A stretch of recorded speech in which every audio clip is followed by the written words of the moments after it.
CHGO White Sox Watch-Along, presented by Prize Picks. Daily fantasy sports made easy. Use promo code CHGO for a first deposit match up to $100 with our friends over at Prize Picks. We are joining the top of the first of the Blue Jays and White Sox game. We had a rain delay. It was supposed to start at 6:40. Started around 7:18, so a little promptly, so we'll always take that.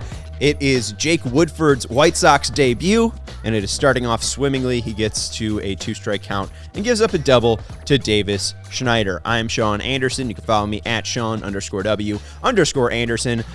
That is Herb Lawrence. Hello. You can follow him at Ecknerwall23. He's our CHGO White Sox community leader. You can follow the show at CHGO_White Sox. We're being produced today by Sarah. Hello. Hello, and we will do our best to keep up with the chat. Make sure if you have any thoughts about the White Sox, about anything in life, let us know. We will be here with you until the final out, and then after the game, we will have our typical post-game show. So we got a ton of CHGO White Sox coming for you. I don't think we're going to talk a ton, Herb, about Pedro Grifol's flat comment on this, because we're going to focus a little bit more on that on the post-game show.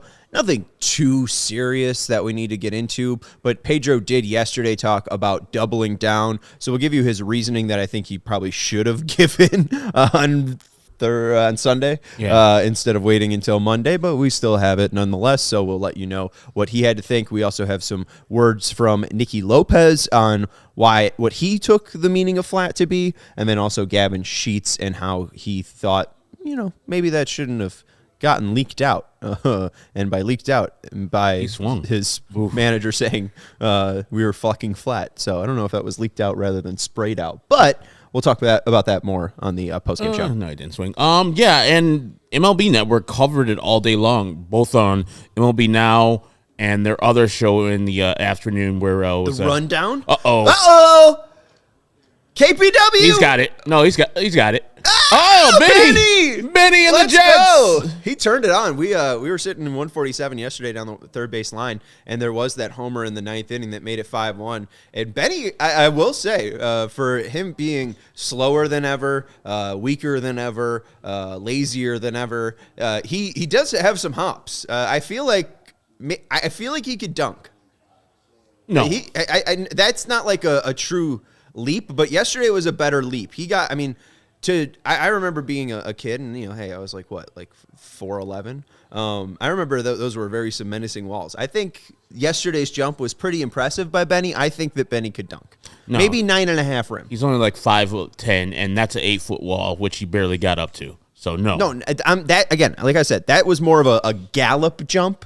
Also, I think that's the highest of his jumps. No, yes, I'm telling you, yesterday's jump was better. Yesterday's jump, when he actually set up at the wall, he got up and over the wall. Anyways, ooh. Filth. I know you're loving the Jake Woodford sweeper. Oh, that's my man. Well, he's gotten to 2 strikes with both Davis Schneider and now with Vladimir Guerrero Jr. Can he have a put-away pitch instead of that cement mixture that he threw to the second hitter, Danny Jansen? That was trash. We do have a runner on third, top of the first. Well, let's talk about our prize pick entries in a second. I do have a prize pick entry with Vlad Guerrero Jr. This one isn't the one that is the official pick of the game that I think is on screen right now that Sarah put together. We'll get to that in just a second, because the players that are going to be a part of it will be up in the bottom of the first. I do have one, though, featuring Vlad Guerrero Jr. And my guy Naz Reid. More than 18.5 points. Oh, there's a shot by Guerrero. He's going to be out at first. Who's playing third? I don't even know. It looked like Shoemake, but he's down in the minors. Brian Ramos. It is Brian Ramos. Our guy. And then Paul DeYoung over at shortstop.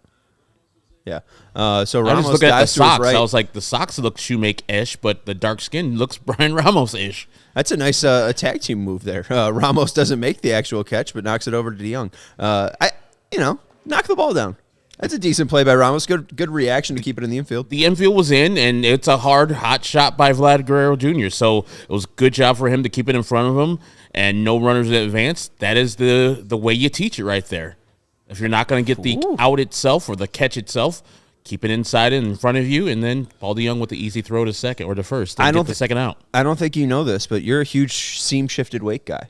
Whenever I'm watching the game with you, I know that you'll love a sweeper like that. That's obviously that's a pretty good sweeper, at least with the placement of the pass two. But it's got some serious horizontal movement. It does, and it looks like, I don't know if he throws another type of slider, like a regular slider that just hangs up, because that's the pitch he threw to Danny Jansen that we had the Andrew Benintendi catch on. That was trash. Don't do that again. Again, he just missed that one. Again, getting these hitters to 0-2 and not be able to strike them out immediately. Davis Schneider got the double to start it off. You get the hanging slider that got crushed. Vladdy hit a rocket shot down third, and now you got a 1-2 count to Bichette. It looks like he's going to that sweeper again and seeing if Bichette's going to offer. He did, and he did. Yeah, let's go, Jake Woodford. Yes, he did. Jake Woodford, no run first inning, and gets his first White Sox strikeout. Yes. Right? Because, Benny had the catch. And then, okay, so first strikeout. Save that ball, Corey Lee. That's Jake Woodford's first career White Sox strikeout. He threw 12. Count them, 12 sweepers in that first inning. So shout out Jake Woodford. So let's get to the Prize Picks entries. The first one that's the non-official one. Naz Reid, the greatest basketball player to ever live. Well, third. We'll go Bill Russell, Bill Walton, Naz Reid. Yes, that sounds right. Jordan, LeBron, Kareem. But Naz Reid more than 18.5 points, rebounds, and assists. And then Vlad Guerrero Jr. more than 7.5 hitter fantasy score. I don't really know how you accumulate hitter fantasy score, but I thought he was going up against Clevinger when I made this. And I was like, he's hitting a homer. That guy's going to hang a slider, and it's going to be disgusting. It's still going to happen. Vlad Guerrero's going to hit it to the moon. No, it's not going to happen because Mike Clevinger isn't going to pitch in a White Sox uniform again. I like you putting that out in the atmosphere, but we know this man's going to be back, and I'm going to hate it. I was going to hate that we're going to watch this game, and I would have to root against the White Sox during the times where he was pitching, but I'm glad he's on the IL. And I hope from your mouth to whoever decides Mike Clevinger's future with the White Sox, it happens. He doesn't pitch for the White Sox anymore. I can cheer for the White Sox full-throatedly and go 100% wanting them to win each of those games. Because when Mike Clevinger's on the bump, I don't. I just want him to get out of the game early, which he has in every one of his starts, and then the White Sox to pick up some runs so he doesn't get the loss, or I don't have to talk about him in the postgame. Yeah, and if you did miss out, Jake Woodford's making the start because Mike Clevinger hit the IL with elbow inflammation in his pitching elbow, so his right arm. And Vinny also reported that he has fluid in his arm. Clevinger said he feels all right and should be throwing soon. So we'll see if it's a 15-day IL stint. But everyone immediately went and thought of Tommy John, especially for a guy that did not have a normal spring training and a normal ramp-up. Gausman's taking the bump. He is a part of our official Prize Pick entry. We're taking more than 6 strikeouts for Kevin Gausman, and we are also taking Andrew Benintendi for more than 1.5 hits plus runs plus RBIs because he's my click to pick. He is. Wow. I mean, that's not that much of a thing for him to do. He just has to get a hit. That's a normal baseball line. Just a solo home run. Over. Just a solo home run. That's it. Just a solo home run. Andy Benintendi. Can you do it? How do you feel about him, especially now the fact that he's lost you $200? 200. I know you're counting already this year, but he's already got I'm three. adding it up. He's already got 3 home runs. He only needs 7, Sean. Only needs 7. So yes, he hasn't hit anything, I don't think, in the month of May. Like all those came in April, at the end of April. So maybe in these last 3 to 4 games in May, he'll do like he did in April and just hit a bunch of home runs in a row. He was 3 for 4 yesterday. I don't think he's even at 200. He is actually under a negative 2.1 B-WAR, though. So the worst player in baseball. The worst player in baseball. Shout it from the rooftops. An OPS of 500. Ooh. An on-base percentage of 230. My God. And, yeah, he was worth 9 points in your system. Yeah, and I mean, hey, they're paying him $75 million, and shout out to our guy, Nicky Lopez, and he is getting hit above in the lineup by Nicky Lopez, a throw in a 5-player trade. There's no way with all the injuries and everything that Nicky Lopez is a better hitter than Andrew Benintendi, yet here we are. It still irritates me, and guys, I love it. I love my guy Nicky Lopez. It still irritates me that Pedro bats him at the top of the lineup. I know who you're going to bat in the top of the lineup. Somebody better than Nicky Lopez who gets on base a little bit better than 30% of the time.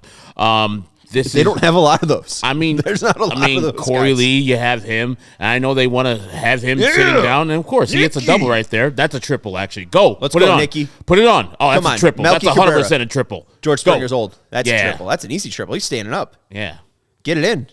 But still, he shouldn't be hitting second in the lineup. That's 100%. 102.3. That's my favorite station. What do they play on 102.3? Oldies. Do they? Probably. I don't know. It was at what's the BEZ one? I forgot. 90. No. Vocalo? Vocalo. WBZ. I think 91.5. 102.3 Chicago. I'm going to put his. I know in 102.7 is V103. Yes. Rejoice.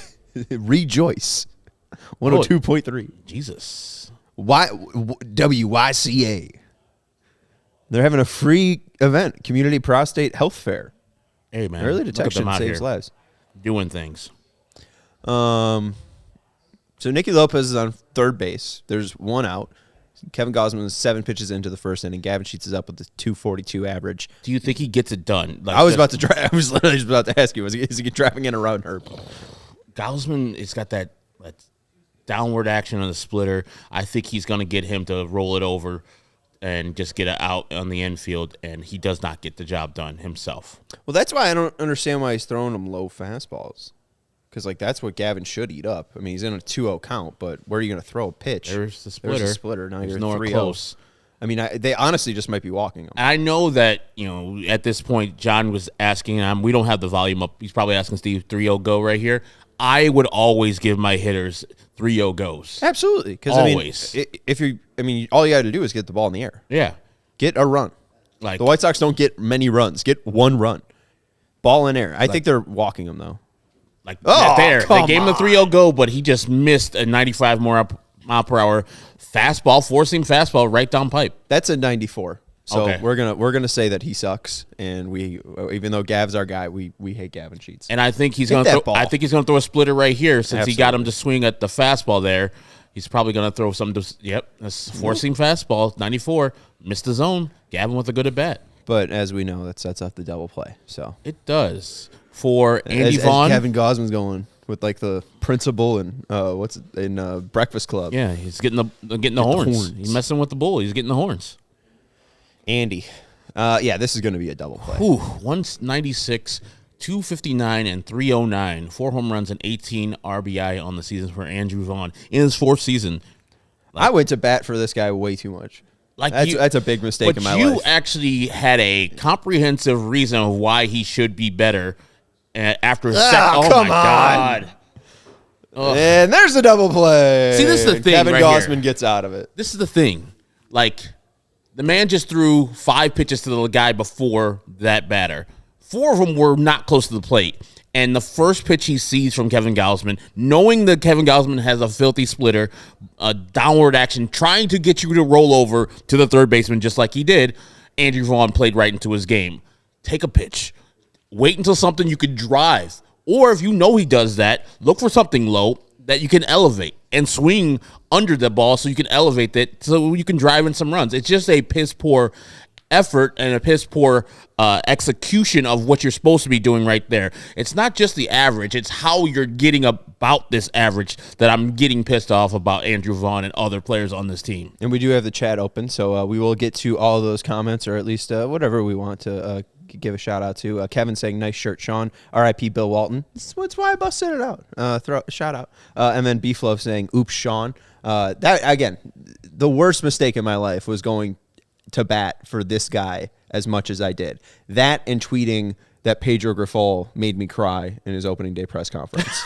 That was the biggest mistake that I ever said. That guy is sappy. He stinks. And the fact that I even gave him an ounce of credit because he's a human being is a mistake on my part. He had Having empathy is for losers. I know that winning press conferences is not a thing, but if there was such a thing of winning press conferences, he won that press conference, and I thought they were going to be preparing to kick everybody's ass at 7:10 today, 7:20, but he hasn't shown that he has the ability to do that. And now with his latest comments, throwing teams under the bus. Like, he says that they were flat.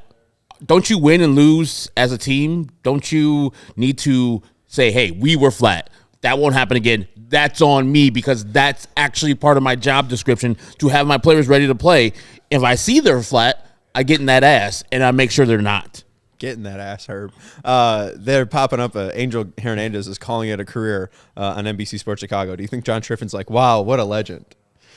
With like no awareness to how horrendous he's been to Major League Baseball fans. I'm sure Stoney's not saying anything.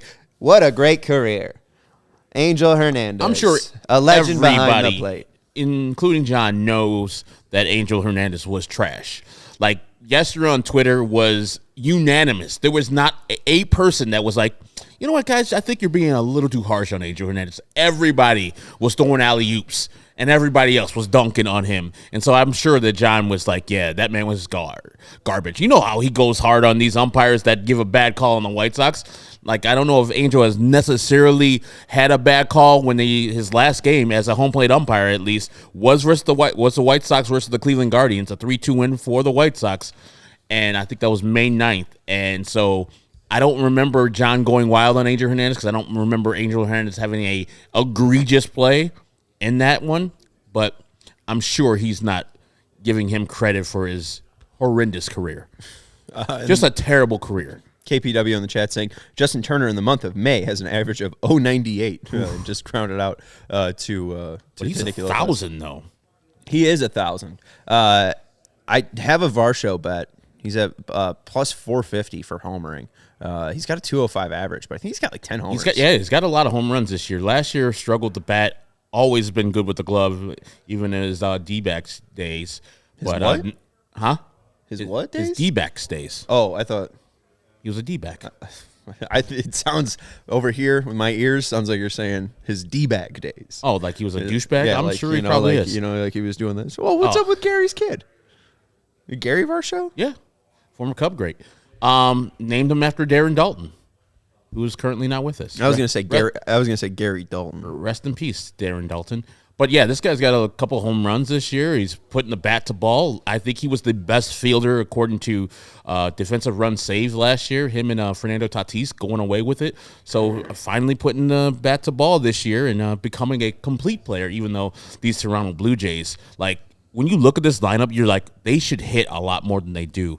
And yes, they hit very well versus the White Sox in Toronto last week, and 5 runs yesterday looked good.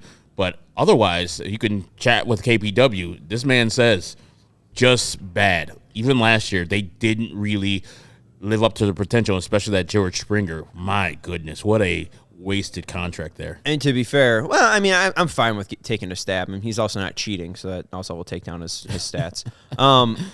But what was it going to go on? You talked about their hitting. Part of that, you look at the Sox as a team, both their relievers and starters are in the top half of Major League Baseball when it comes to stuff plus.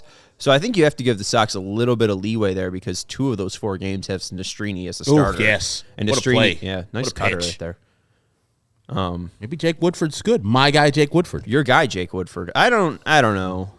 Just throwing 80 sweepers doesn't seem like it would be a good idea, but we'll see. That was a cutter. But yeah, I think that's his first cutter that he busted out. Filthy at the top of the zone. Got it. And he threw 3. So I mean, it seems like a cutter to a lefty guy and sinkers to righties. Here comes Springer. Springer had a nice hit yesterday at the ballpark. He did. It was a rocket. Ugh.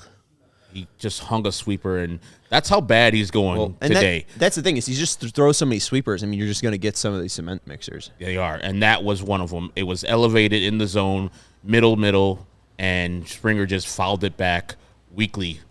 And a regular George Springer in his Houston days, and I know that he had the symbols and the trash was hitting, he would crush that. but he's not going well right now. And maybe just kind of like a contagious thing where all the team is bad and he really can't hit because everybody on that team, as they say, hitting is contagious, both bad and good. Oh, yeah. I mean, the White Sox are deathly ill. Like, he looks the part. White Sox are completely contagious. I mean, like leprosy contagious. He looks the part. Like, I want him on the White Sox, but, man. Who, George Springer? Yeah. You want George Springer? I wanted him when he was available as a Houston Astros free agent. I was like, yeah, that would solve our right field position part. And he didn't really get paid like over market value. It would have been somewhere nice for the White Sox to pay somebody like that. He probably would have ended up like this, the guy that he is right now. Sneaking a hit through. He's over 200. Corey Julks, probably your favorite White Sox, picking up the ball. Also, Linda Lawrence being on Team Yulks is my favorite thing. Yes. And when Benny had that play, that single that hits in front of him, I'm screaming, it would be nice to see some hustle. And then Herb screams something, and then your mom screams something. So it's just very good to see that the apple doesn't fall too far from the tree. Oh, yeah, that's where I get it from. My mom is a big-time baseball fan. She rules. She introduced me to the game, took me to my first White Sox game.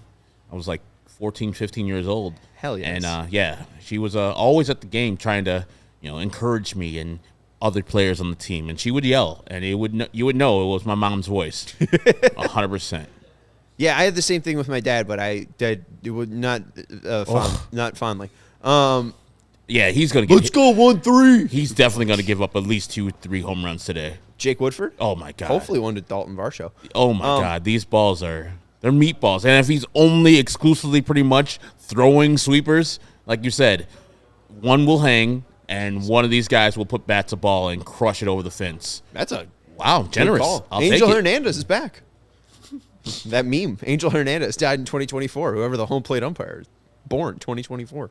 Oh, yeah, and I got Marcos Bueno's out there. He's like, what's up, fellas, and Sarah. Just wanted to pop in and say it was a great time to end my B-Day/Memorial Day weekend with the CHGO White Sox crew and fellow diehards at the ballpark. Win or lose, Sox pride. It was great seeing them. Go out after? Yeah, I actually have to go and pick up my credit card from Cork and Carry.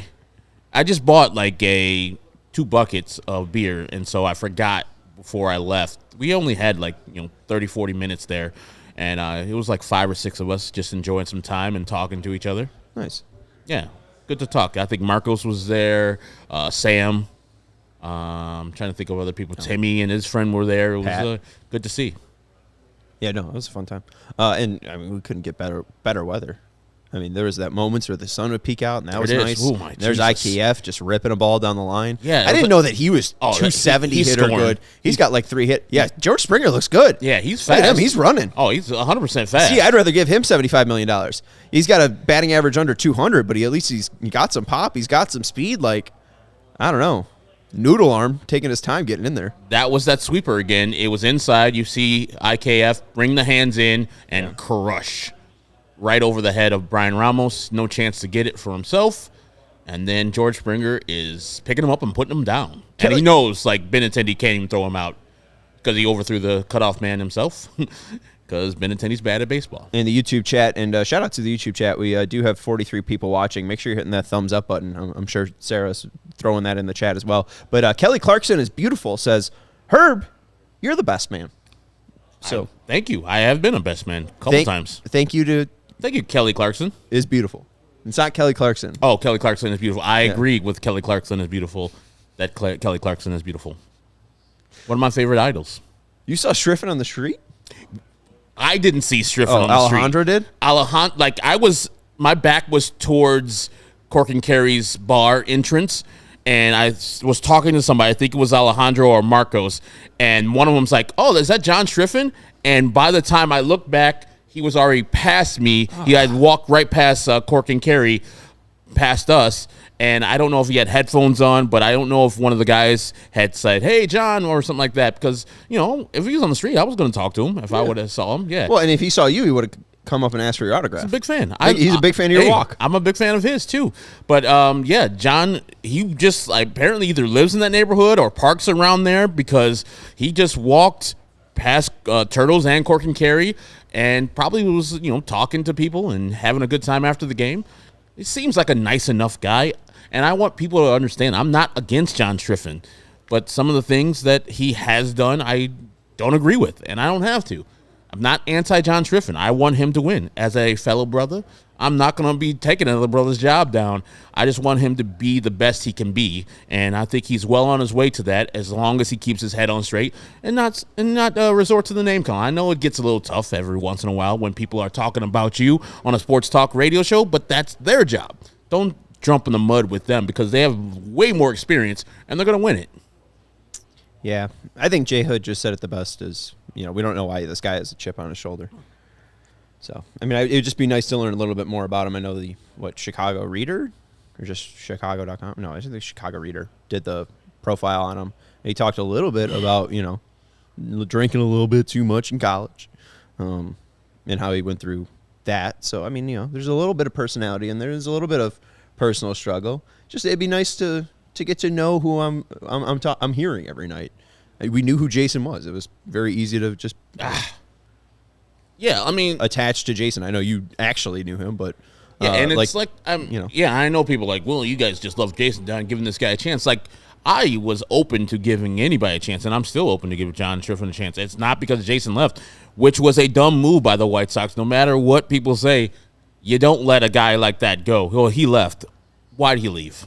Right. It wasn't like he just had a chance to leave and he's like, oh, I'm out of here. They didn't have a contract. They didn't have anything solid for him. And the year before, he was pissed about his contract then, and he made it publicly known. So, like, he left on some bad terms, and he went on that radio station on 670 The Score and said that, some things were disrespectful. He said, I don't know if he said the name, but we all know who he was referring to as far as him looking disgusting while he eats food. Yeah. His first name begins with a B. It does. And his last name begins with a B. Yes. Okay.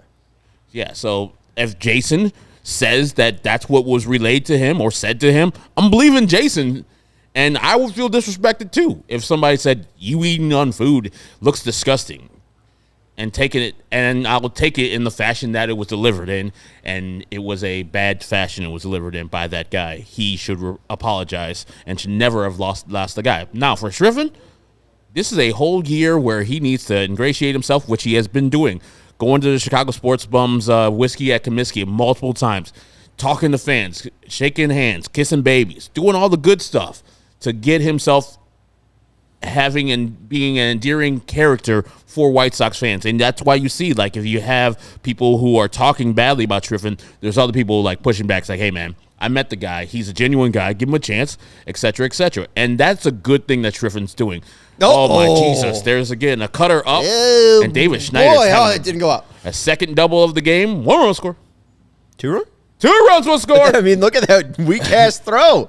I mean, he couldn't even get it to Young, and Young's, like, in the outfield. David Schneider, 2 doubles. Yeah, where did this guy come from? What, is there a David Schneider in the White Sox minor leagues? Zach Remillard. Stop it. Is that our Brooks Baldwin?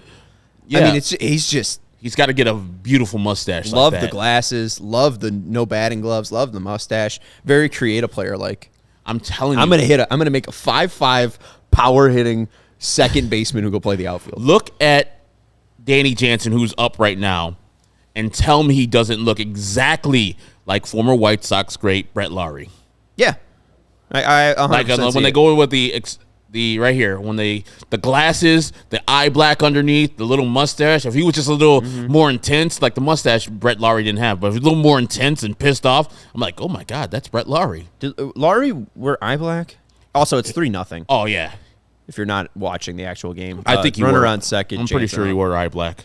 But no, I could see the Brett connection, especially too. People are like, oh, it's just because he's a Blue Jay, but us, Lawrie wasn't wearing those. I don't think.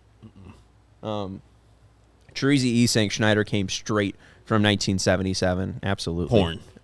Is that what he's saying? No, I mean, no, I don't think he's saying that, but I'm including that. That mustache is Harry Reams like. Only some of you guys got that one. Harry Reams? Yeah. Don't look it up, man. Your computer's I forgot. Your computer's I forgot the break. word that you said. What's happening? It's a high pop fly. Jokes in. Jokes and Fam almost met together, but Jokes with the ending catch right there. Could you imagine a weird inning for the great if Jake Corey Woodford? Jolks took out our most valuable trade asset? Whew. I mean, and he's out until August 1st. I don't need exactly. to imagine. That is going to happen with the White Sox luck and their lack of communication, both in the outfield and the infield. Like, literally got a player that we got back after a couple years because another player in the outfield, Adam Hazley, knocked out Danny Mendick at that time. Like, how many times have we had the miscommunication in the outfield/infield where a player gets hurt or they get bumped into, and it still hasn't gotten fixed? Fired Debo and his bad outfielding. We saw it yesterday. Coaching.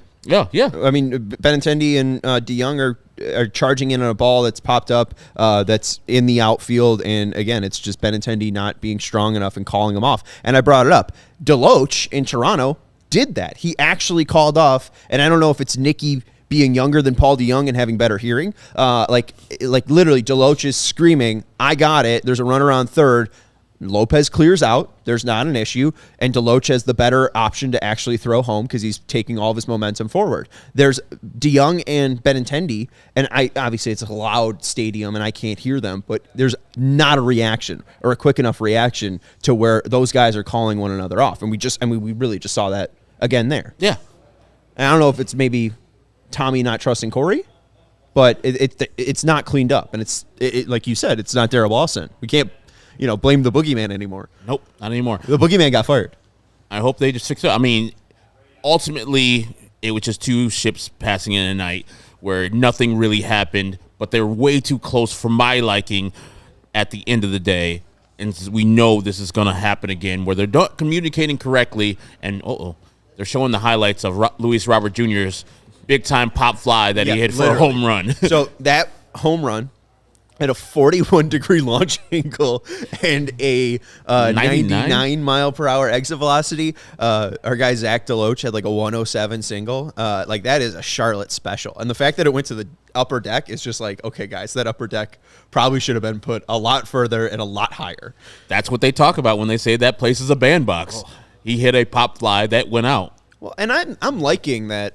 First off, Birmingham's just kicking ass, and Sergio Santos is a world eater. Yep. And our guy Benintendi's about to go deep, but I think Paul Janisch and Chris Getz have both said, like, now that Birmingham's going to be the launching place to the majors, and we saw that with Ramos. They weren't afraid to put him up on the major leagues. I don't know what it means for Colson. Maybe just because it is a better place for him to hit in, like a better environment for him to hit in. Mm-hmm. And also, it clears up more spots on Birmingham just because they kind of have more AA guys than AAA guys. But I don't know. I'm excited to see the Birmingham success as a team. Our Discord was talking about it. It's less about like, oh, look at Aloy and Robert and Moncada. It's like, oh, wow, everyone is contributing. And it's like an actual team. Yeah, and which is great to see. And like you were talking about, like, I didn't know the name of Brooks Baldwin before this year started off. Mason Adams had a great year last year. I didn't really know, and I don't check into the minor leagues like the people at Future Sox, etc., or the Daily White Sox people and Ian Estrich and them. I don't check in with them, but I didn't know any of these Future Sox now. Yeah, I didn't know about any of these people before this year, and it seems like the development has happened in this just offseason. I don't know if it's the Paul Giannis effect or these guys were going to be good no matter what. I'm sure it's not the Paul Giannis effect because it's not that. You can't be that quick, but I'm sure Sergio Santos has something to do with it because his years as a Yankee minor league manager, he was pretty damn good there. It would be great to see him have some consideration because we know that Pedro is not long for this team.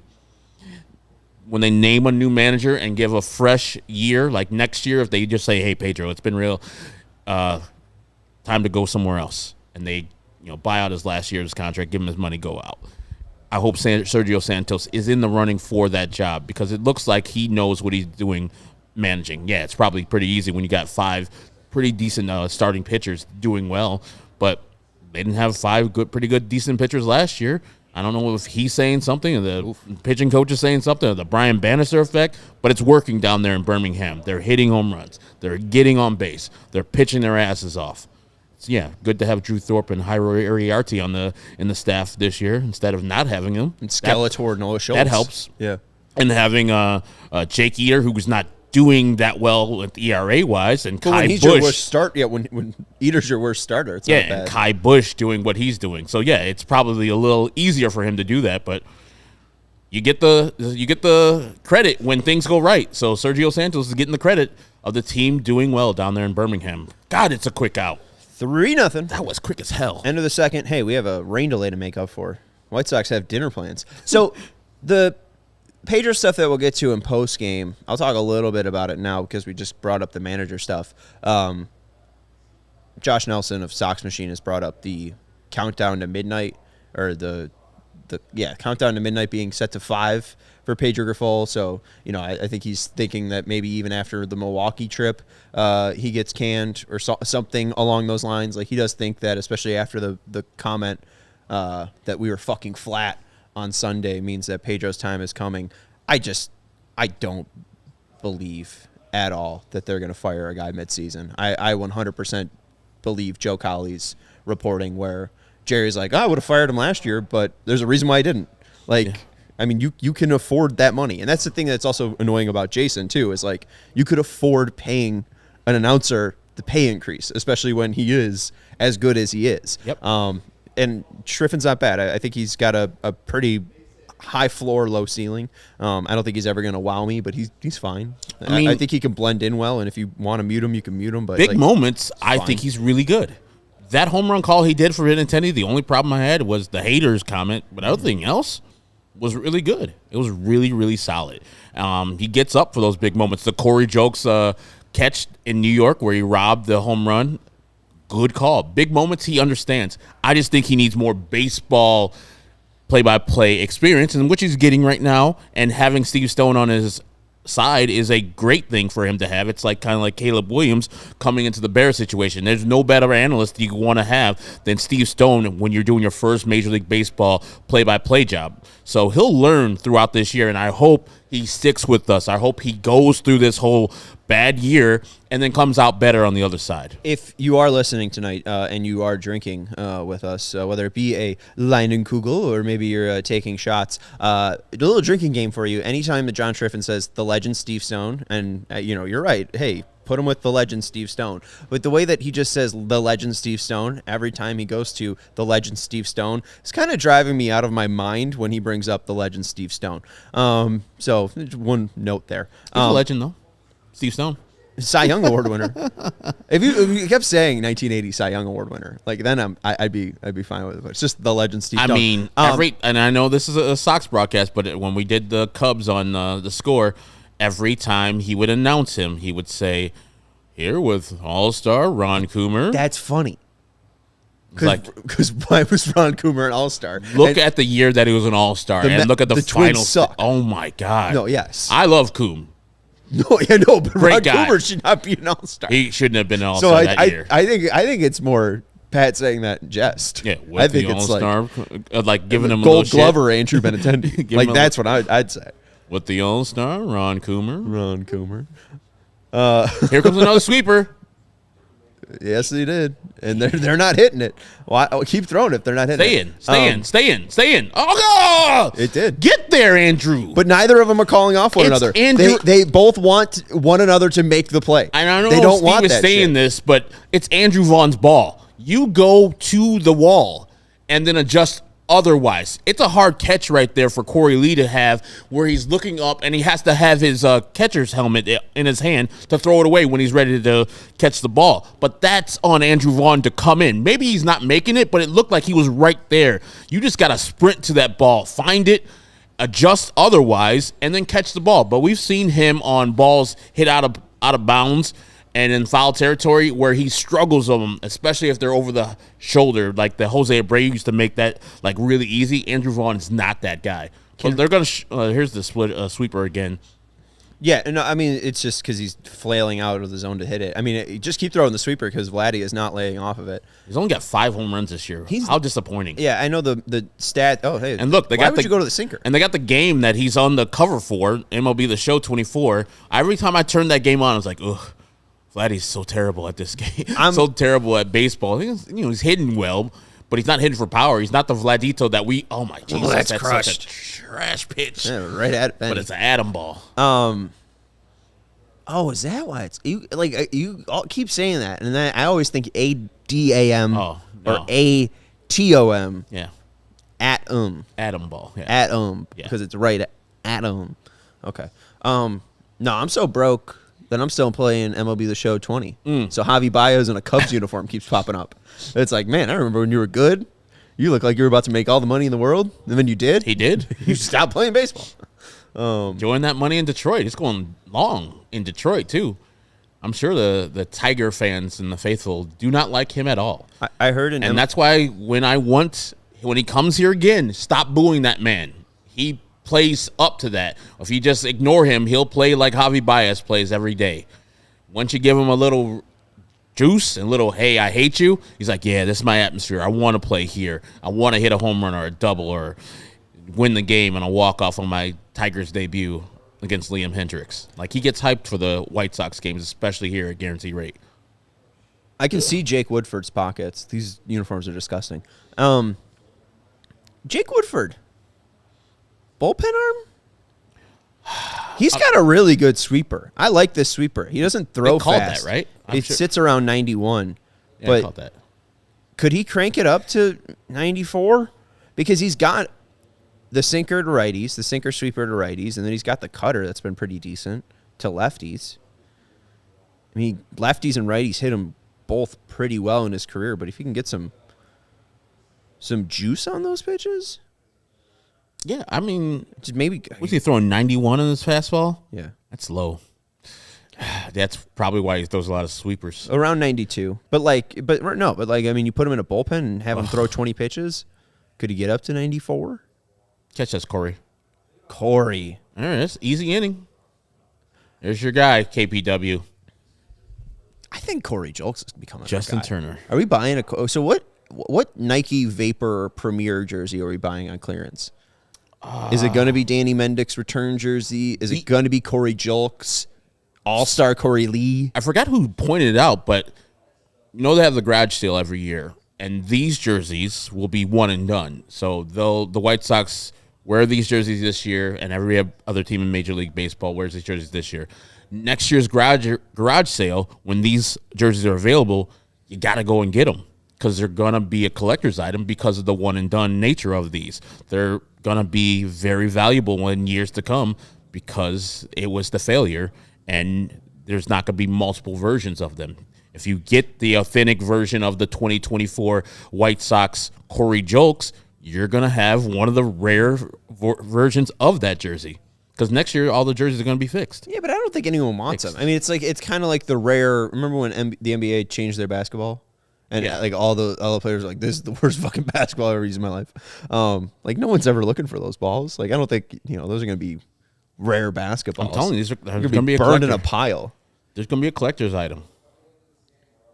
It's definitely going to be a collector's item. You should go to the garage sale next year. All right, I'll go to the garage sale and buy all the game-used Corey Julks jerseys. Trying to think when he becomes an all-star in Colorado next year. I forgot who got a cup of coffee and then was sent immediately back down. Well, Rafael Ortega. He was. We could find his first career hit with the White Sox. His bunt and then he pretty much got sent down that day, or DFA'd that day. My guy, Zach DeLoach. Oh, yeah. A cup of coffee here at the Major League. So his jersey will be very hot because it'll be me buying it. 44 White Sox this year. I don't think the Sporkle quiz has been made, but I wonder if we can name all 44. Whew. I don't want to. It'll give me a headache. Yeah, it'd make me throw up. I think that's pretty nauseating of a task. Remembering the 2021 White Sox is a joy, a pleasure. It's like eating ice cream. Remembering this team, it's like going to the dentist. Corey, that's my man's. I think you're right. I think that is going to be a collector's item. We go, to McCormick Place 35 years from now, and Corey Julks is there in a booth. It's like, hi, Mr. Julks. I used to call you Yolks. How you doing, young man? Corey Julks. I don't know why he's like got emphysema. He's a smoker. He's got emphysema, but hitting those white owls. His favorite is the triple grape. Mm-hmm. Let's see what the youngster does. Ryan Ramos had a pretty good opening to his major league career, and of course, got injured, and has cooled down since then. But I think I've been impressed by the young Brian Ramos enough to he's not the answer. As I was talking at the game, like the people on the field, there's probably 2 guys that are solidly on the team for 2025 for next year. Like when you have Luis Robert Jr., he comes back, he's solidly on the team unless he gets traded, which is very far-fetched for me. And then after that, probably the catcher situation with either Lee or Edgar Caro for next year. They're going to be back. But everybody else could be gone, and including Brian Ramos, who, they're probably banking on him to be the starting third baseman next year, and I would want him to be the third baseman next year. But, I don't know if his 2024 will produce what we need to see out of him to say, hey, this is your jump. Oh, they got a great jump. Hit and run. I don't even know if it was hit and run, but I don't even know either. Corey Julks takes second base. See if Corey Julks was looking back in, and when he did steal this one, but he had a great jump. That great of a jump, long delivery. Did not look like he did it. Oh, Rad!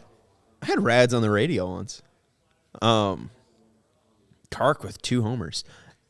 I think I remember that game. Did Ventura hit a home run? No, so it wasn't that game I was thinking. It was a different game. What were you saying? Oh, but yeah, I think it's just unfair for Ramos to have his hot start just immediately interrupted. I mean, like, I do wonder what he would have looked like if he didn't have that, like, just small break right there. Because, again, he was looking aggressive. I don't know if he was looking, like, good or, like, a finished product, but... There's a couple of bats, like, he would do veteran things where was a guy at second, he needed to have a ball to hit to the right side of the infield. Not only did he get it to the right side of the infield, he got it into the outfield and got an RBI single there. Like, he brought his hands in, got the bat head out, or got his hands out, and then angled the bat towards right field and got the job done. That's veteran stuff right there to inside out that ball, understanding what he needed to get done, and got the job done even with a single 2. So I'm trying to look up your man Javi Baez at guaranteed rate field, and then isolate it from the years that he was a Tiger. Just ask me. I got a computer. 3-0 count. Gausman throws a strike, makes it 3-1. Julks on. I wanted to go back to Julks. Julks on second. Pham up to bat. 3-1 count. Hopefully he can drive somebody in. All right. So you're looking for, since he's been a Tiger. Because is that 2021? Pop fly.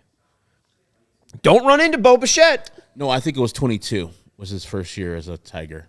21 is, I think, as we got traded to the Mets. Let's see. I don't even remember. For PCA. Yeah. Which I was listening to in this, just because we're thinking about, is too much overexposure a thing with these young guys. And I was listening to our Cubs guys on Sunday, Corey and Brendan, and they were talking about calling up PCA because if he's going to go through his struggles, it's likely in that first month. I mean, that's the biggest struggle for any baseball player when they get called up, is that first month being exposed to Major League Baseball. So you'd rather have that guy go through his struggles in May rather than September when you call him up, and then maybe that guy's not ready for the postseason. Hopefully, if he goes through these struggles in May and June, he'd be ready for July, August, and September, and then, therefore, hopefully, if you make it, October. I worry a little bit about Ramos with overexposure, but then again, mainly because of his start to Double-A this year where he was hitting under 200. Yep. It's like, was this guy ready? And then will he be overexposed and then just never be able to settle in? So I do have some worries with him, but, if Jacob Gonzalez keeps hitting the way he is hitting, let's see him in 2024. Like, I'm fine with that. At some point, Paul DeJong won't be a White Sox, right? Correct. Right? Correct. Please? Hopefully at the end of this, before August. Hopefully by the end of this inning. And before August ends, he'll be gone. Yeah, we're going to need to pull Paul, put Danny in. I'm encouraged by what Pedro said about Brian Ramos, that he will be third baseman when he is a White Sox. He'll not be moving to others. Oh, yes! What a dumb play. Did the Gold Glove or Kiermaier? Wow. And that's why our guy, Luis Robert, should have been the Gold Glove. There was a sick graphic made by Stephen Nicholas that never saw the light of day, and that's a shame. 3-1 White Sox. Let's go. Kevin Kiermaier, you suck. What a dumb play by Kevin Kiermaier. He was in between. Ball hit right to him. He should just played this for a single and not try to charge it and get the guy out at home plate. I think it was being ultra aggressive. And he's probably not going to throw jokes out anyways. Just in between, and it hits up in the midsection and goes away, and then allows Nicky Lopez to get to second base into scoring position. Whoops. Single air. You know, he probably is like, oops, I didn't want to do that, you know? Yeah. He's probably like, oh, that's my bad. He's probably like, there's my gold glove. But also, Rafael Palmeiro won a gold glove when he played like 10 games at first base. Andrew Benintendi won a gold glove. Yeah. So people aren't paying attention to day-to-day Kevin Kiermaier stats. They're saying, what a great catch by Kevin Kiermaier, which he is one of the great outfielders of this time. But that play was just horrendous. What an artist. Javi Baez's stats are loading for you at guaranteed rate since 2022. I don't know if you're misremembering a little bit. 243, 264, 443. So a 707 OPS for Javi Baez. Check his is good, but yeah, not that good. I'm saying for the rest in 2022, he had 3 homers against the White Sox. So his first season with the Tigers was very, very good. But everything else has been pretty Javi Baez-y. Now, juxtapose that as far as his 2022 all-time stats, 2022 till present stats as a Tiger. Like, even put those in there. So I'm sure his OPS is like 550 or 605 total in that time. Oh, you're just saying what's his... Like, yeah, 707 sucks. Yeah. But he's not that in that same time. I mean, he's got like an on-base percentage of like under 300 still. He's just bad. He's just bad everywhere. He's a little bit better in Chicago. Blue. Wow, that was never a strike. Never. And that's one, too. I mean, if you're Gav, I mean, that's similar to the pitch that he threw 3-0 in the first at-bat. So at least good on Gav for laying off that pitch because that's a ball. You just get screwed by the home plate. I'm Gausman. I'm doing the same thing. And Gavin's going to be pissed, and he's going to go to the bench. 617 OPS for Baez in that. His slugging's more at guaranteed rate field, but the batting average and on-base percentage are pretty similar. And that's the end of the inning. 3-1 White Sox after 3. Or not 3-1 White Sox. 3-1 Blue Jays after 3. Dalton Varsho homer time. I would not be good. I'm not a fan of that. Is Jake Woodford done? Is he getting 3 innings? He's got like 70-plus pitches already. He's up there. Should we try to see how many 46s we can name in White Sox history? Keith Falk. Neil Kotz. Is it Keith Falk? Is he 46? I don't know. Give me 5, and we'll see how many we get. Bob Howry's 46. I knew it was one of them. Bob Howry's 46. So you're taking back Keith Falk. I'm taking back Keith Falk. I think Falk might have been 51. I don't know. Jake Woodford. No, that doesn't count. You said all the White Sox history. Boo. And Jake Woodford has 64 pitches so far through 3 innings. Not good. I'm lost right now. Craig Kimbrell. Wow. Look at you pulling that one out of your ace. Anybody in the chat have a 46 that they remember? I'm trying. I feel like I'm not gonna give up this easy. I feel like there's more that I can pull out my, as you said, ass. Yiggy. I mean, it's a bit. Neil Kotz. Did I already say Neil Kotz? I don't think you did. But yeah, Neil Kotz is 46. I believe. Right. Neil Kotz. Bloney's in the house. Thank you. He missed us yesterday. I missed you too, Bloney. Yeah. Every day I don't see you. I'm pretty sure we said section 147. He's probably working. I thought he was at the game. Bloney's got a... Working is Memorial Day. Hey, man. Everyone's off. Hey, man. Except if you work at Guaranteed Rate Field.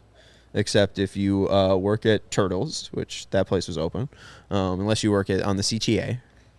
Team's probability of postseason berth. 16.5 for the Toronto Blue Jays. Just showing a full screen graphic of Fangraphs is a choice. You could really tell NBC Chicago is just sick of it. And they're just this is our last season. We're just going to put a full screen up of some odds. But hopefully, most of these people who are at NBC Sports Chicago just transition to the new place that is going to be Stadium, whatever it's going to call, because they know what to do. They're loyal. Jerry's a loyalist. He'll probably Get keep up, most stretch. of them. Damn it. And they know how to broadcast the game, so it'll be really dumb if the White Sox find a whole new crew to broadcast a White Sox telecast instead of the NBC Sports Chicago people who already know how to do it, and they're pretty good at it. Kevin M. is throwing out Lance Johnson. Did he wear 46? Donnie Veal by Tommy Barbie. Donnie Veal and Dan Pasqua. Let's see. Players who wore 46. Lance Johnson wore 46? I know he's one dog. He probably wore it for a different team, but I only remember one dog as one dog. It's in the nickname. It is. White Sox, 46. No, not the Cubs. God damn. Let's see what Jake Woodford's got in his fourth inning of work. Do we need to? One out already. George Springer 1 for 1 with that single that turned into him a run-scoring double by the guy behind. What happened? Brad Keller also wore 46. I This is forgot the about second. very briefly. Ivan Nova was 46. Oh, come on. We No missed go. Birmingham Barons manager, Sergio Oh. Santos, 46. And also, this is the Sergio Santos Bowl right here. White Sox versus Blue Jays. Yes, of course. Good note right there. Ivan Nova, too, had a really good stretch with the White Sox there in he was 2019 decent. for a second. Jason Beret, Bob Howry, Him on the flashball. Nick Massett, Neil Kotz, Dan Wright, Chuck Carey, Steve Rosenberg. Doesn't he host on Saturdays? He does. He sucks, so you don't have to. He does suck. No Pasqua, no Lance Johnson either. But Yeah, pass was 44. and of course Jim Moore was the first to wear 46. Was Scott in White Fletcher. Sox Theo history. Davis wants to know if Scott Fletcher was a 46. God, I don't know. I closed out the tab. Do you know who Scott Fletcher's son-in-law is? I feel like you've told Scott Fletcher in 1983 or 46. No, I don't know who his son-in-law is. It is one James Gordon Beckham. Oh, Yeah. you Married- think married his daughter. You think they would have put that in the baseball reference page? IKF? Did IKF do it? He did No. not.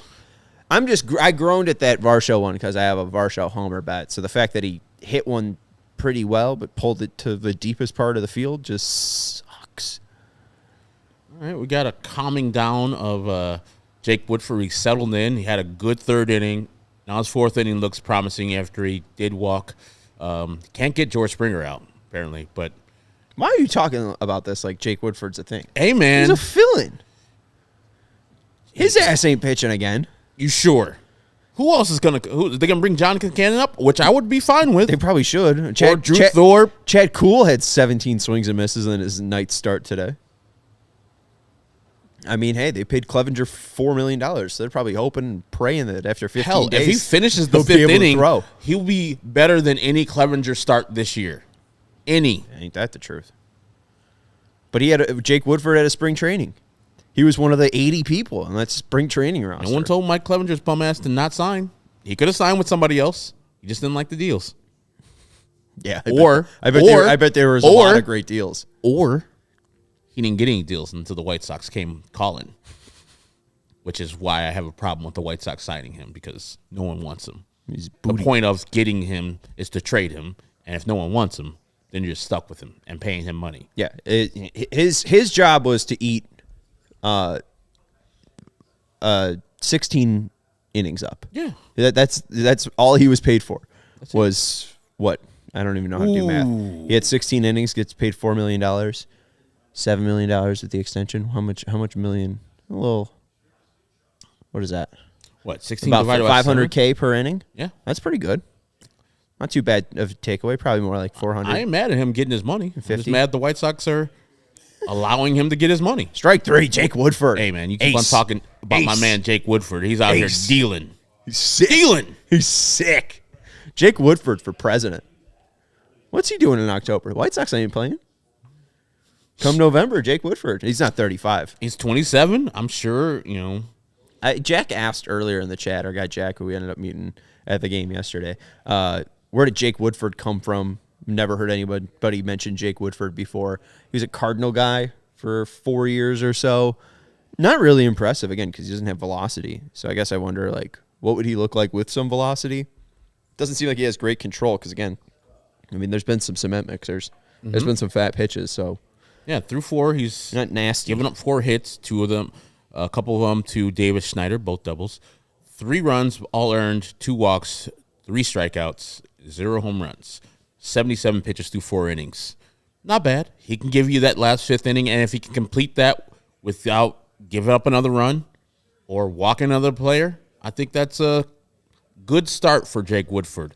And I qualify that for Jake Woodford, especially since he probably found out he was pitching a couple days ago. KPW mentions that what's it called? Kershaw and Scherzer were fill-ins once. Hey, Kershaw and Scherzer were fill-ins before. Anything is possible. Baby. That is not true.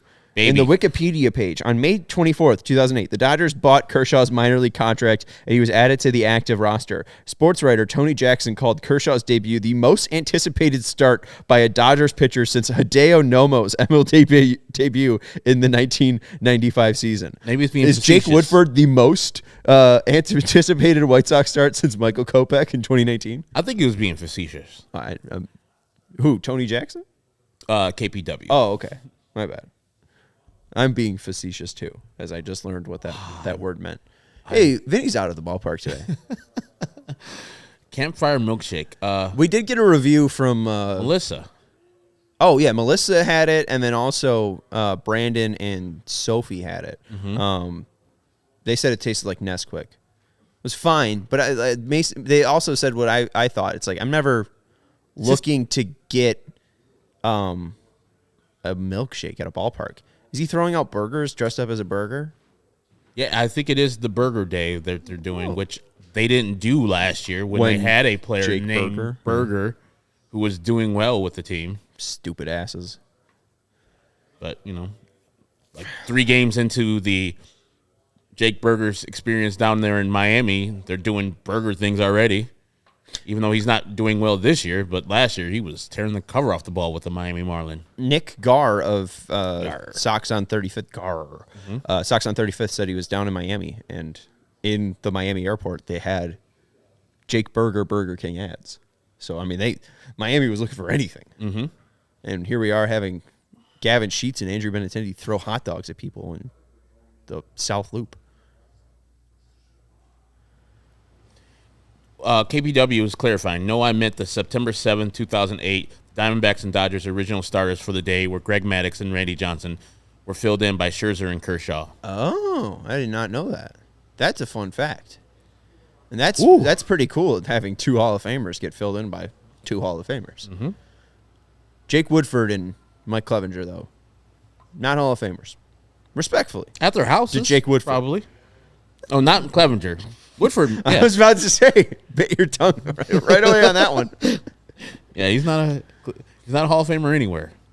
No. Except for the swamps of Florida. Is that where he's from? Yeah. Makes sense. Boy. Let's see if Andy Vaughn does something. I mean, it's 3-1, right? Most teams wouldn't be pessimistic if they're not haters of their team. 3-1, hey, we can come back. Just got to work Gausman, get some pitches in. And it's like Gausman's probably going to cruise throwing 8 innings, not giving up a run after this. What are you looking for if you're right here, if you're Vaughn? What to pitch? hit the ball and play. Do you think he will? No. There you go. Hey, you got a piece of that half splitter. Committed to a splitter. That's a tough pitch. That was a decent pitch. And to get any piece of it is a win for him. Yeah, but if I'm Gausman, I just saw that swing, I'm throwing it again. Because what are you going to do? He's not going to do any damage. It's below the strike zone. It's below your knees. And he's not going to have the patience to lay off of it. Right. I'm throwing the splitter again because I got a ball to work with. That or I'm throwing a fastball high in the zone. Set up upside, high target, splitter again. Splitter. Hey, Andy Vaughn's got 4 foul balls and I think 8 pitches versus Kevin Gausman. Put it in play. I don't care about that. Foul balls don't count towards batting average. They don't. He's got a batting average under 200. You have to take baby steps with this dude who's hitting under 200. He sucks this year. And so any positivity you got to take from his at-bats. If he's getting to be the guy that was last year, which I thought was disappointing last year, how he finished off with the final total numbers, because I think he's at 25 home run minimum, especially as a first baseman, and he didn't get to that mark, I don't think. I think he came just short of that. Splitter, strike 3. Oh, slider. Hey, look at my man Andy Vaughn just spitting on that slider. Now right. Splitter, strike 3? No, I think he's throwing a high fastball inside on his hands. He's going to string at this one over the top. I fell for it already. Andy's not getting my flowers. He's just not an athlete. We see how slow he is, and it's not for lack of trying. He's just slow. It's a sinker inside, off the plate. He's in and sweep two, mode you right look now. at the bat speed metric, and he's got nothing that is eye-popping. He does not swing the ball bat typically fast. For a guy of his supposed power, it makes sense why a lot of his power is to like right center, or like a lot of his power is like short homers to right center. He just doesn't actually connect strongly enough. No. He's just not a guy. So if he wants to try to hit like 335, like Frank Menachino said, fuck the home run, let's hit 300. I mean, maybe Frank Menachino was a soothsayer. Maybe he knew. This is a good at bat. I think he's got 13 pitches, 7 have been fouled off. It's a good at bat for Andrew Vaughn. He's driving up the pitch count for Gosman, who's only got 52 through 3 innings plus. So let's see if he can actually put bat to ball and keep it fair. He put it fair, and he will be out by Bo Bichette. Thank God he fouled off all those pitches. He's turning into Brett Gardner. All he needs is a massive head now, and to shave his thinning hair. As a person that has gone through the plight of male pattern baldness, Andy, just shave it, my man. I don't know what your head shape looks like, but the strands that are up there, you just got to let it go. He just needs to look on the other side of town or at Chicago Bears legend Brian Urlacher and get one of those hair transplant things. Because you think Urlacher looks smooth? Ian Happ, I don't know if you've seen him lately. He's got a full head of hair. They're not putting Vaughn's eyes on a billboard. Yeah, going to O'Hare crashes. Ooh, and there's no like. Is there any like hair? Oh God, any hair puns you can have with him? Vaughn? Yeah. Oh, going, not gone. Not. Yeah. Okay. You know what I'm saying? But like, you got to play Vaughn and gone. It's an easy fix. The man, even Andrew Vaughn says it don't have to be gone. I don't know. Even Andrew Vaughn can see that his hair is not thinning anymore. Just show his big eyes. Yeah, right. Just looking at each other. Corey Lee Homer? No. Yeah, it's Theo. Corey Lee pop up. Theo Davis saying, at least it's a 9-pitch at bat, and I just can't get up for that. Tommy also said, I'm mostly interested in Vaughn going to a neat team so he can learn how to pull the ball and become into a poor man's David Ortiz. That's Eloy Jimenez. Like, respectfully, like, Eloy is a big MFer, and we know that all it takes is him being healthy. Andrew Vaughn has been healthy. He sucks. He needs to get some Flintstone vitamins. He sucks. Like, David Ortiz got some help in Boston. Did they have garbage cans there? Or? No. Hey, sterilized needles? Yes. Like, I think there's some stat of him, like, he has the lowest total of home runs at age, like, 26 for a person that eventually hit either 500 or 600 home runs. So, like, at Minnesota, he was a doubles guy, and he hit a couple home runs. He had potential, but when he went to Boston, the monster, Manny Ramirez, etc., needles, he got great at baseball. Way to just sneak needles into there, too. Yeah. I don't even know what. There's no punishment for him either. Like, he went first ballot. There's people who don't go in first ballot, like Jeff Bagwell, and they're like, you look like you did needles. And other players who are just going to be waiting forever, like Roger Clemens, Barry Bonds, etc., Alex Rodriguez, that will probably not get in. Definitely not get in by the vote, but maybe after a while where they got some veterans committee, we're like, oh, fuck it, just let them in. I think they'll get in. I think it will be like a whole movement where they'll all get put in, and I think it will be all when they're dead. I don't think that they'll ever be honored while they're living. That's a shame. I know. I mean, I'm kind of surprised that Barry A wasn't in the Pirates Hall of Fame already, and then B, if it took this long, that he's now only getting it. Yeah. I mean, Barry Bonds, pretty good player from what I recall, and they Great put Paul player. Konerko and Mark Burley's ass in as quick as they could, and Frank Thomas is already in. So it's like, I don't know, what are you waiting for with Barry Bonds? What does he need to prove? I don't know. Like, this is the thing. Like, I understand if writers want to have a penalty for these guys and just say, I will not vote for steroid era players. But as I bring up David Ortiz, you did vote for steroid era players who have been named in multiple accounts. In 2003, I think it was the Mitchell report, he was in there. It wasn't illegal at the time for people to take steroids. It wasn't getting tested in MLB, but he was in there. So was Sammy Sosa, and et cetera, et cetera. So this is their application of their own standards is not consistent. They just like him because he's very affable. And as Beefalo points out, man got shot in the back. Got shot by a drug lord. The man's got 9 lives. David Ortiz got shot? You don't remember that? Like, No. Apparently he was messing with a drug lord's girl. He got 50 cented? And that guy sends his goons out, not to kill him. Not the goons. Just to show him, hey, man, you're going to feel some pain. And he felt some pain. He lived. He survived. Like, they could have just shot him in the head. I think they shot him in the back. When was this? It was like 5-10 years ago. You don't remember this? No. It's pretty big.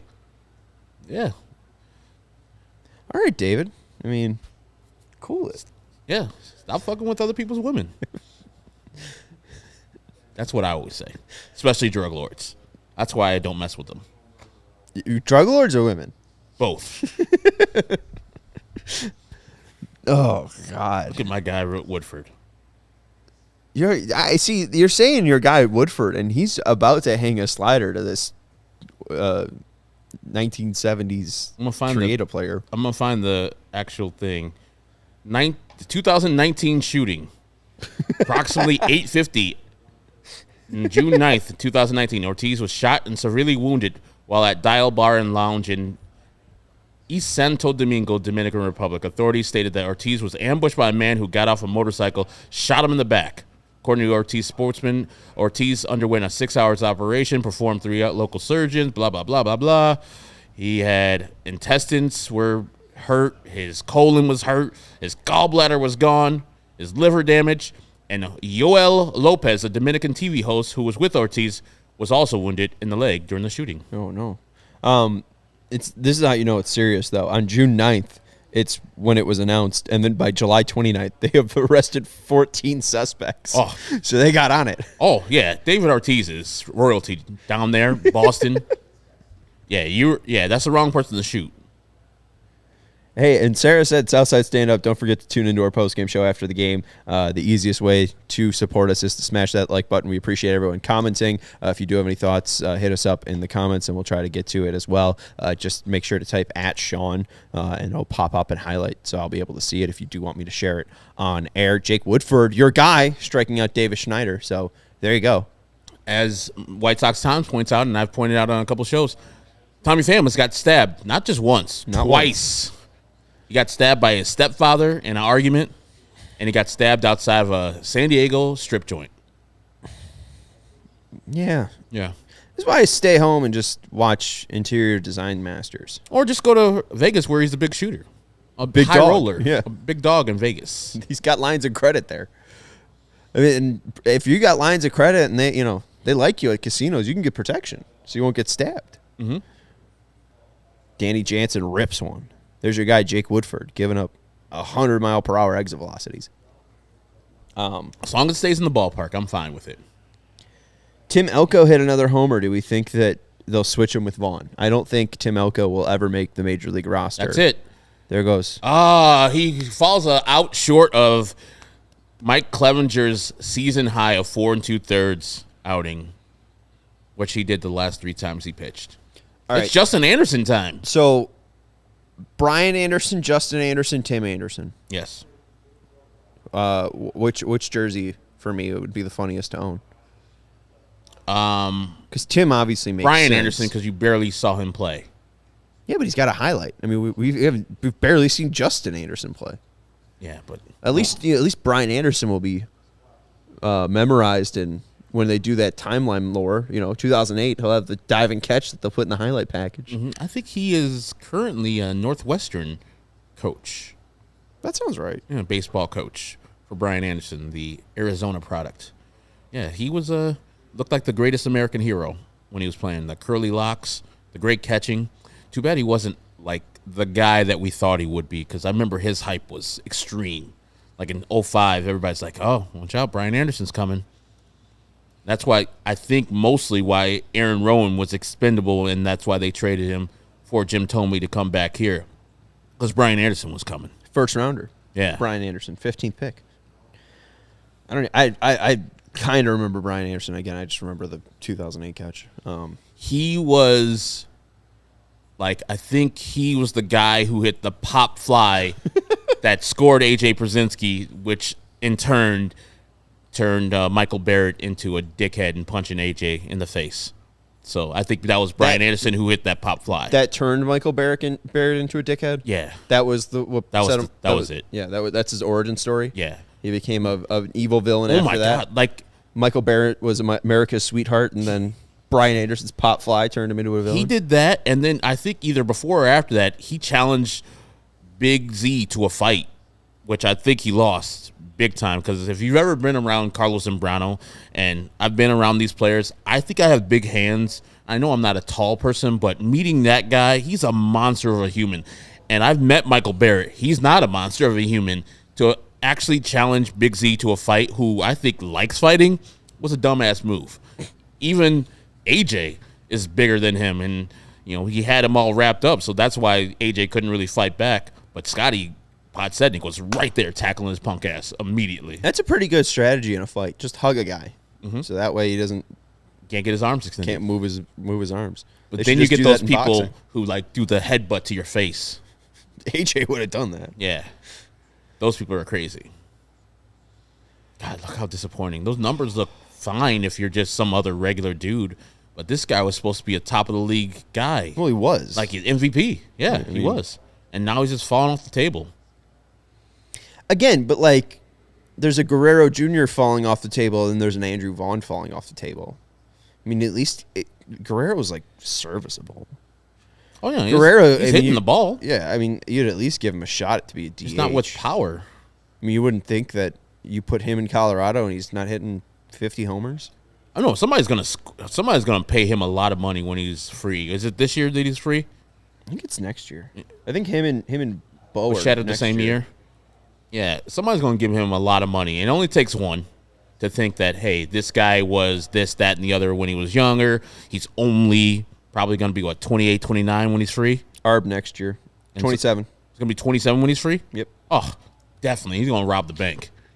And there, look at the numbers. Hard hit percentage is at 59, so he just might be running into things where eventually those balls go over the fence. He swings at crap, though. He swings at everything. I mean, he just swung at a sinker at his shins. Like father, like son. He wanted son. to swing at that one. Like father, like son, but his father used to hit those balls. No wonder how good his dad was through 25. Great. Oh, he came up when he was 21. I mean, 146 OPS plus for Vlad Sr. Yeah, look at that. That's a good hit. That's a real good hit right there. Yeah, but I mean, again, he's hitting it on the ground. The whole thing is just that he's not hitting the ball in the air. So what? He's 25. So KPW is going through. He's like, Herb, I get it. It's sad. Vlad Guerrero Jr.'s OPS plus compared to his father through their age 25 seasons, 131 and 146. Which one's 146? Is the daddy? Hall of Famer. Yeah. 971. And look at look where that ball's hit. That's kind of like his daddy right there. But his dad would hit that on the literal ground. Yeah, but his dad walked more, right? I don't know if he walked at all. His dad made more contact. Yeah. Like Vlad His was dad might have struck out less. nose to toes swinger, and damage was served on all those pitches. Yeah, I don't know. There's just been a lot of swings where it's just like if you lay off of that and just wait for a meatball. I mean, just how far can you hit a meatball if you're hitting it at 120, 112 or whatever? It's just like that hard hit percentage does not take in ground ball percentage.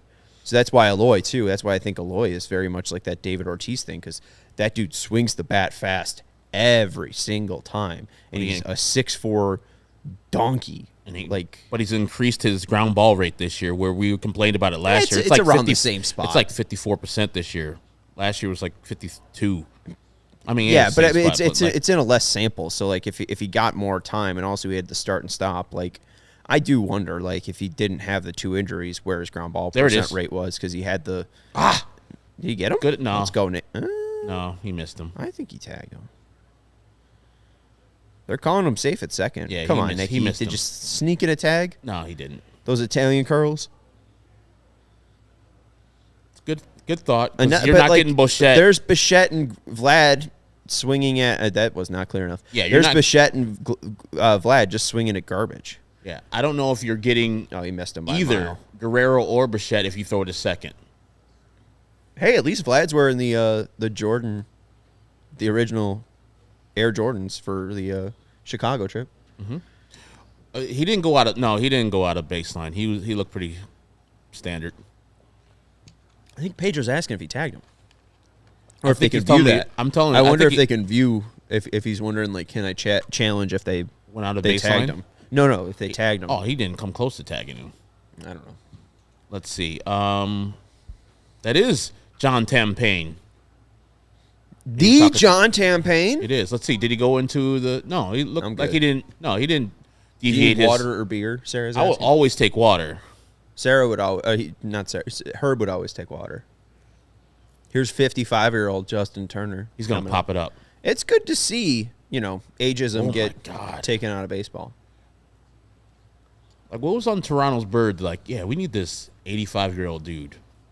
He was pretty good last year, He was, but like, and they saw him a lot. You know it's going to end eventually. Yeah, tell the Cubs that about Yan Gomes. Tell the White Sox that about Martin Maldonado. Oh, it's ended for a long time. It never started. He had 15 homers last year.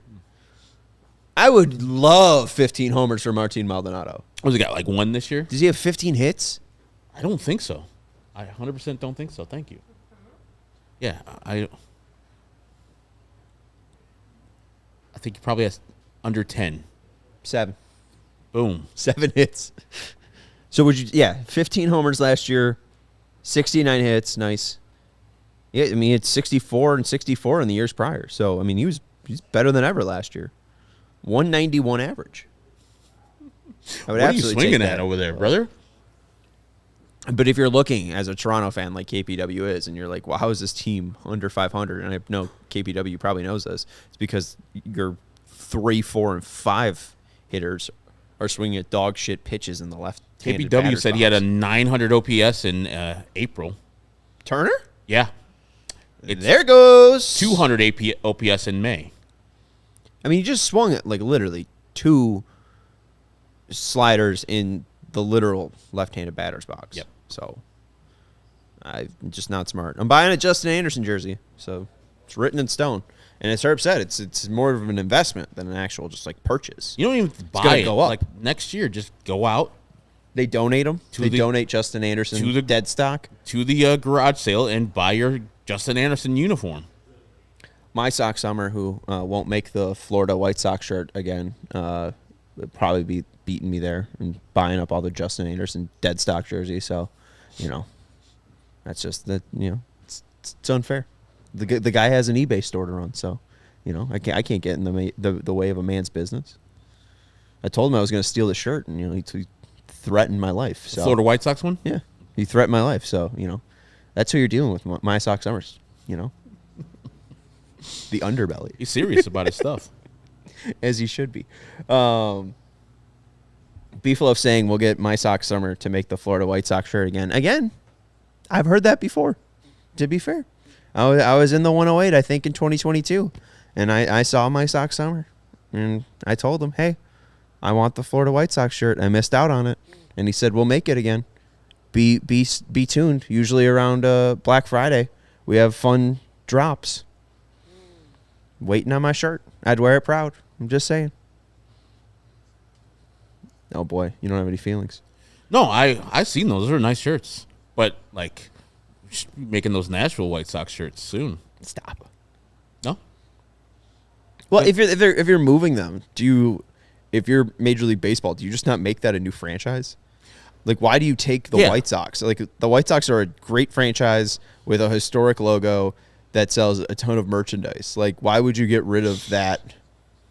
Just make them an expansion team in Nashville. That's why I don't get the White Sox to Nashville talk. I would do all the things that the Cleveland Browns, Baltimore Ravens thing did. Like, if you ever move from a city, all that history, all the colors stay in that city. And so when you do get a team like 3 years later with the Cleveland Browns, they retain the history, they retain the colors. And I wish they would have did that with the Tennessee Titans when they moved, and that was just a new team, and the Houston Texans got all the Oilers things.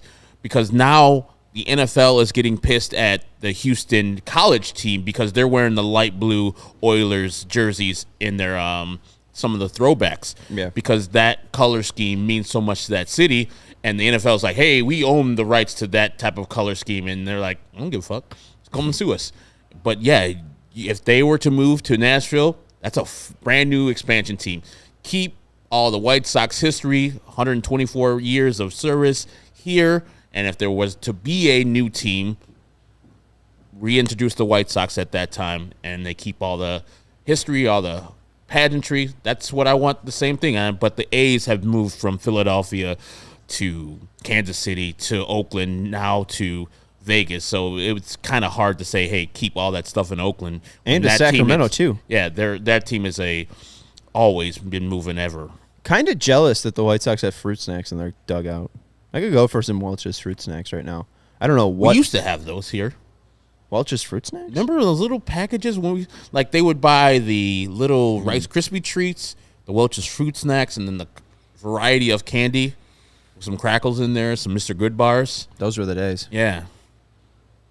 So Kevin Gausman, how many strikeouts does he have? We got to check in on our Prize Picks entry. I know our guy Andrew Benintendi has done nothing, so it's probably just my bad on not picking him to do anything yet. Benny's 0 for 2, has no runs and no RBIs, so only 2 strikeouts. Gausman has 2 strikeouts, so I'm not winning anything tonight. Yes. And if you tailed Sean, no, there you. If you faded me, yes. Corey Julks homer? No. Make it 3-2. Come on. I think Corey Julks walk. I'm predicting Corey Julks walk. That slash line is something. I don't think I've ever seen a White Sox, or maybe it's just recency bias, but I don't think I've ever seen a White Sox with a 346 average, a 469 on base percentage, and a 577 slug. That's like Dick Allen's MVP year. It's real early. He pops it up. Is Corey Julks the next Dick Allen? Uh-oh, is he going to Dustin Fowler himself? No, he isn't.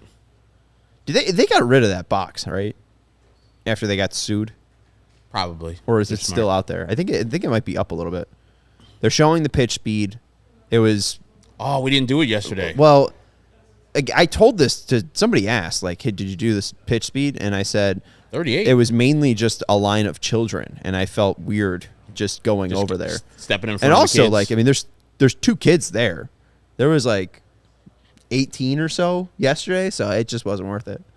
If there was only 14,000 people there on Memorial Day, how many people are there today? 10? It's a night game. Probably more, I think. Oh, what a good boy. Not even dog day.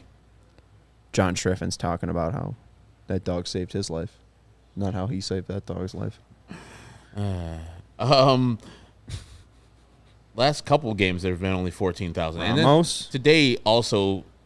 The fact that it was started in a range delay probably hurt the walk-up sales, which probably weren't going to get a lot anyways for a team that's got 15 wins out of 55 games. To be fair, I did forget completely about the rain delay. So, at least credit to them. We're, through 5 innings right now? It's about the top of the 6th. It's 8:50. Knock on wood. So, I can't 30? I can't jinx it but this game has gone relatively fast in the 5 innings right there. Tan Banks is up. Keep on doing it. Let's go. But score some runs, White Sox. This is getting boring, monotonous. As White Sox, they look flat. It's the same old shit as always. That's do they why look I was flat, or do they just look like the White Sox? That's do they the just thing. look like a dog shit, talentless baseball like team? I don't understand what was the breaking point for him that he saw on Sunday that wasn't apparent the 54 games before that or 53 games before that. I don't know. Like they Does that don't have good at bats. I mean, does that Vaughn at bat give him credit? Like, is that not looking Yeah. flat? No, I mean, it's basically like it's we a good got to be bat. competitive, and they saw 3 competitive games against the Orioles, and that one just wasn't competitive at all. Is it because Crochet gave such a great outing and they just didn't give him anything? probably, but also like it's not like, as I said on the day, it's not like Kyle Bradish is some crumb bum. And I think some of the players spoke to is like, yeah, Kyle Bradish is pretty good, and he was pitching pretty well that day. Mm-hmm. So you got to Gav give says that in him the piece we credit. have. Yeah, you got to give him credit for doing his job. And sometimes we're not going to look good versus some of the top pitchers in the league. Theo Davis saying Sox rally in the 6th. Here it comes. Let's see who they got coming up. And Theo Davis got all that confidence in the White Sox to get it done. Who made the last out? Was it Ramos? Yes. Yes, it was. Yeah. So it's the top of the order. Pham, Lopez, Sheets. That's where 2 of the 3 hits are located, and 2 of them are by our guy, Nicky Lopez. Fast really didn't stick. So the F stands for flat. The A stands for apathetic. The S stands for stupid. And the T stands for talentless. Is that Pedro Grifolo's fast? That's the thing. I don't think they're talentless. You don't? They're talent deprived. They have a lot of talent. I mean, you just talked What about... is the difference between talent deprived and talentless? Talentless means you have no talent. Deprived just means that you don't have as much as... I got to see if that was off the bag a lot, but that looked like a great play by Brian That looked Ramos. like Vaughn should have been able to catch it. But it's also going into the runner. He probably short-armed it because he doesn't want his arm taken off by guy going down the line. Yeah, but Let's if see he's it again. 6'2", he probably Dalton has the arm Varsho span can to get it. pick it up and put it down. Let's see. Barehanded stab. Looks nice. Yeah, it was off. It hit his glove. It was still into the runner. That's definitely Brian Ramos' thing, not Andrew Vaughn's fault.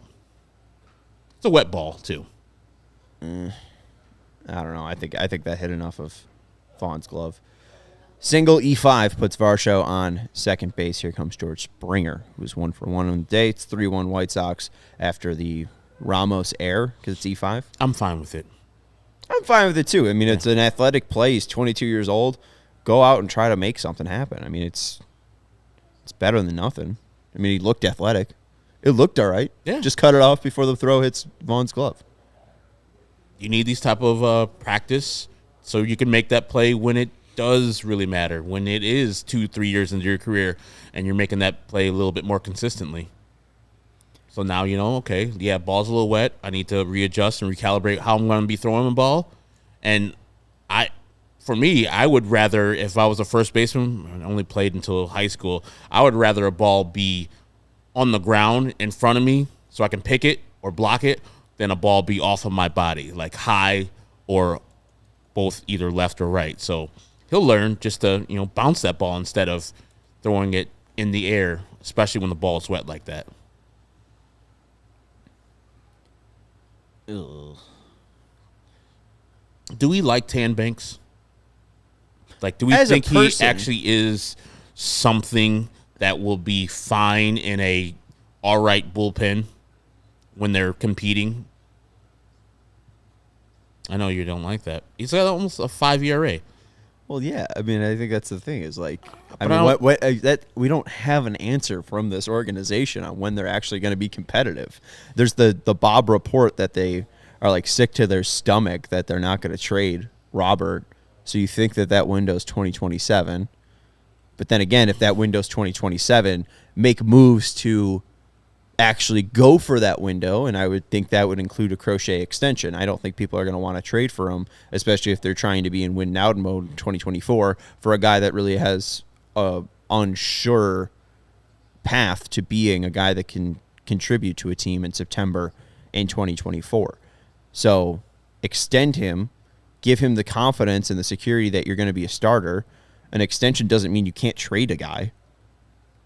I don't know. I think we're seeing them be half-assed about a rebuild. If you think you can actually trade Robert this year and you think it's fair value, trade him. Unless you're actually committed to try to compete by 2027, then keep him, extend Crochet, and you have a star pitcher and you have a star center fielder. You submitted but you committed a first-round pick to him. You did. He's your guy. You know what he has internally, mentally. You know his health reports. Like, I don't know. I think it's a bad sign for his health if they don't, or if they're not interested for an extension. But like, that's the thing. Is like, are they even having these conversations? That's what when you brought it up, I was like, yeah, you're talking about that, and I think most White Sox fans would like to have Garrett Crochet here for multiple years. But remember, we have a first-year general manager doing his job this year. I don't know, with all the stuff that he's inundated with, like all the pickups he has to make every day, the send-ups and the send-downs, et cetera, if he's thinking about, okay, we should get this guy some type of deal. And maybe they have. Maybe they've talked to his agent, and it just hasn't been, amenable, and it hasn't been a good response. But I think any veteran general manager would have already thought about this and would have already broached the subject with his agent and said, hey, man, there's nothing better for you to have than security and a couple dollars in your pocket. We would like to just eat up 2 of your free agent years. And even after that, you're still young enough to go out and get another big-ass contract. Garrett's what? 24, 25? 24? Yeah. You're going to be a free agent when you're 29? Like, that's still pretty damn young.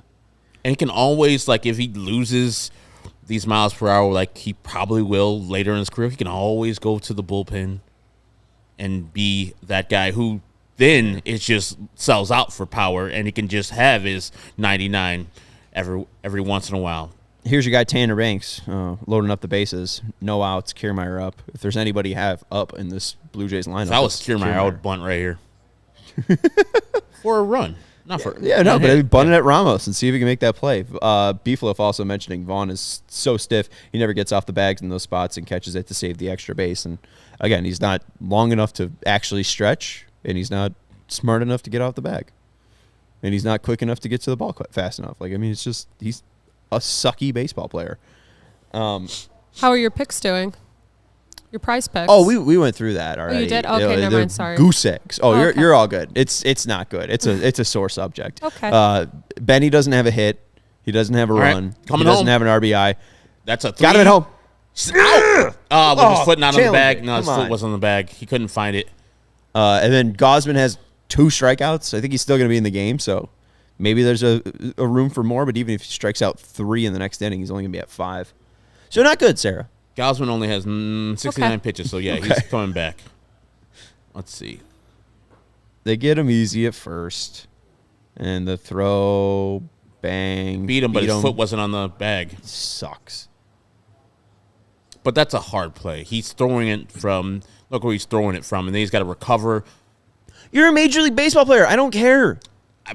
No, that's a hard play for anybody. It's a really hard He's there. play. To locate the bag, to locate the ball in the air. Oh, he might have got it. His foot was there. Yeah. He's got it. That's an out. Challenge that shit. I'm yelling at him to make the play, and he did. He ended up making the play. So, hey, let's go Andrew Vaughn. That's a tough play. But, yeah, he should be out. Look at Andy Vaughn. So let's take it. Heel, bag, out. Yeah. So, hey, we don't have to give Vaughn crap, but still, that runner shouldn't have been second anyways. So, anyways. As long as he's not taking his hitting woes onto the field, that's good. And Blank Name brought up the idea of Banks going to the bullpen. He said he'd rather see Eater get that opportunity, and I don't think that's a bad idea, especially with all the guys that they do have. I mean, will you have a spot for all these guys in a rotation? Probably not. If you can turn Eater into a guy that can go long, I don't think it's a bad idea. I kind of like Eater as that guy because he's got kind of wild control, but he's got strikeout stuff. So maybe Jake Eater's the future Tanner Banks. Fine with that. Will the rest of the White Sox fans be fine with that? Because the bitching and moaning, and rightfully so. Jake Berger was a very popular player and had what he did down there last year in Miami on everybody's mind, especially with Yoan Moncada being hurt this year. Everybody's like, oh. And Jake Eater came to the White Sox and has done really not a lot of great things. Last year was horrendous, but remember, he's coming off of Tommy John surgery. He was working himself back into shape. This year, not as good. I mean, not as bad, but still not great.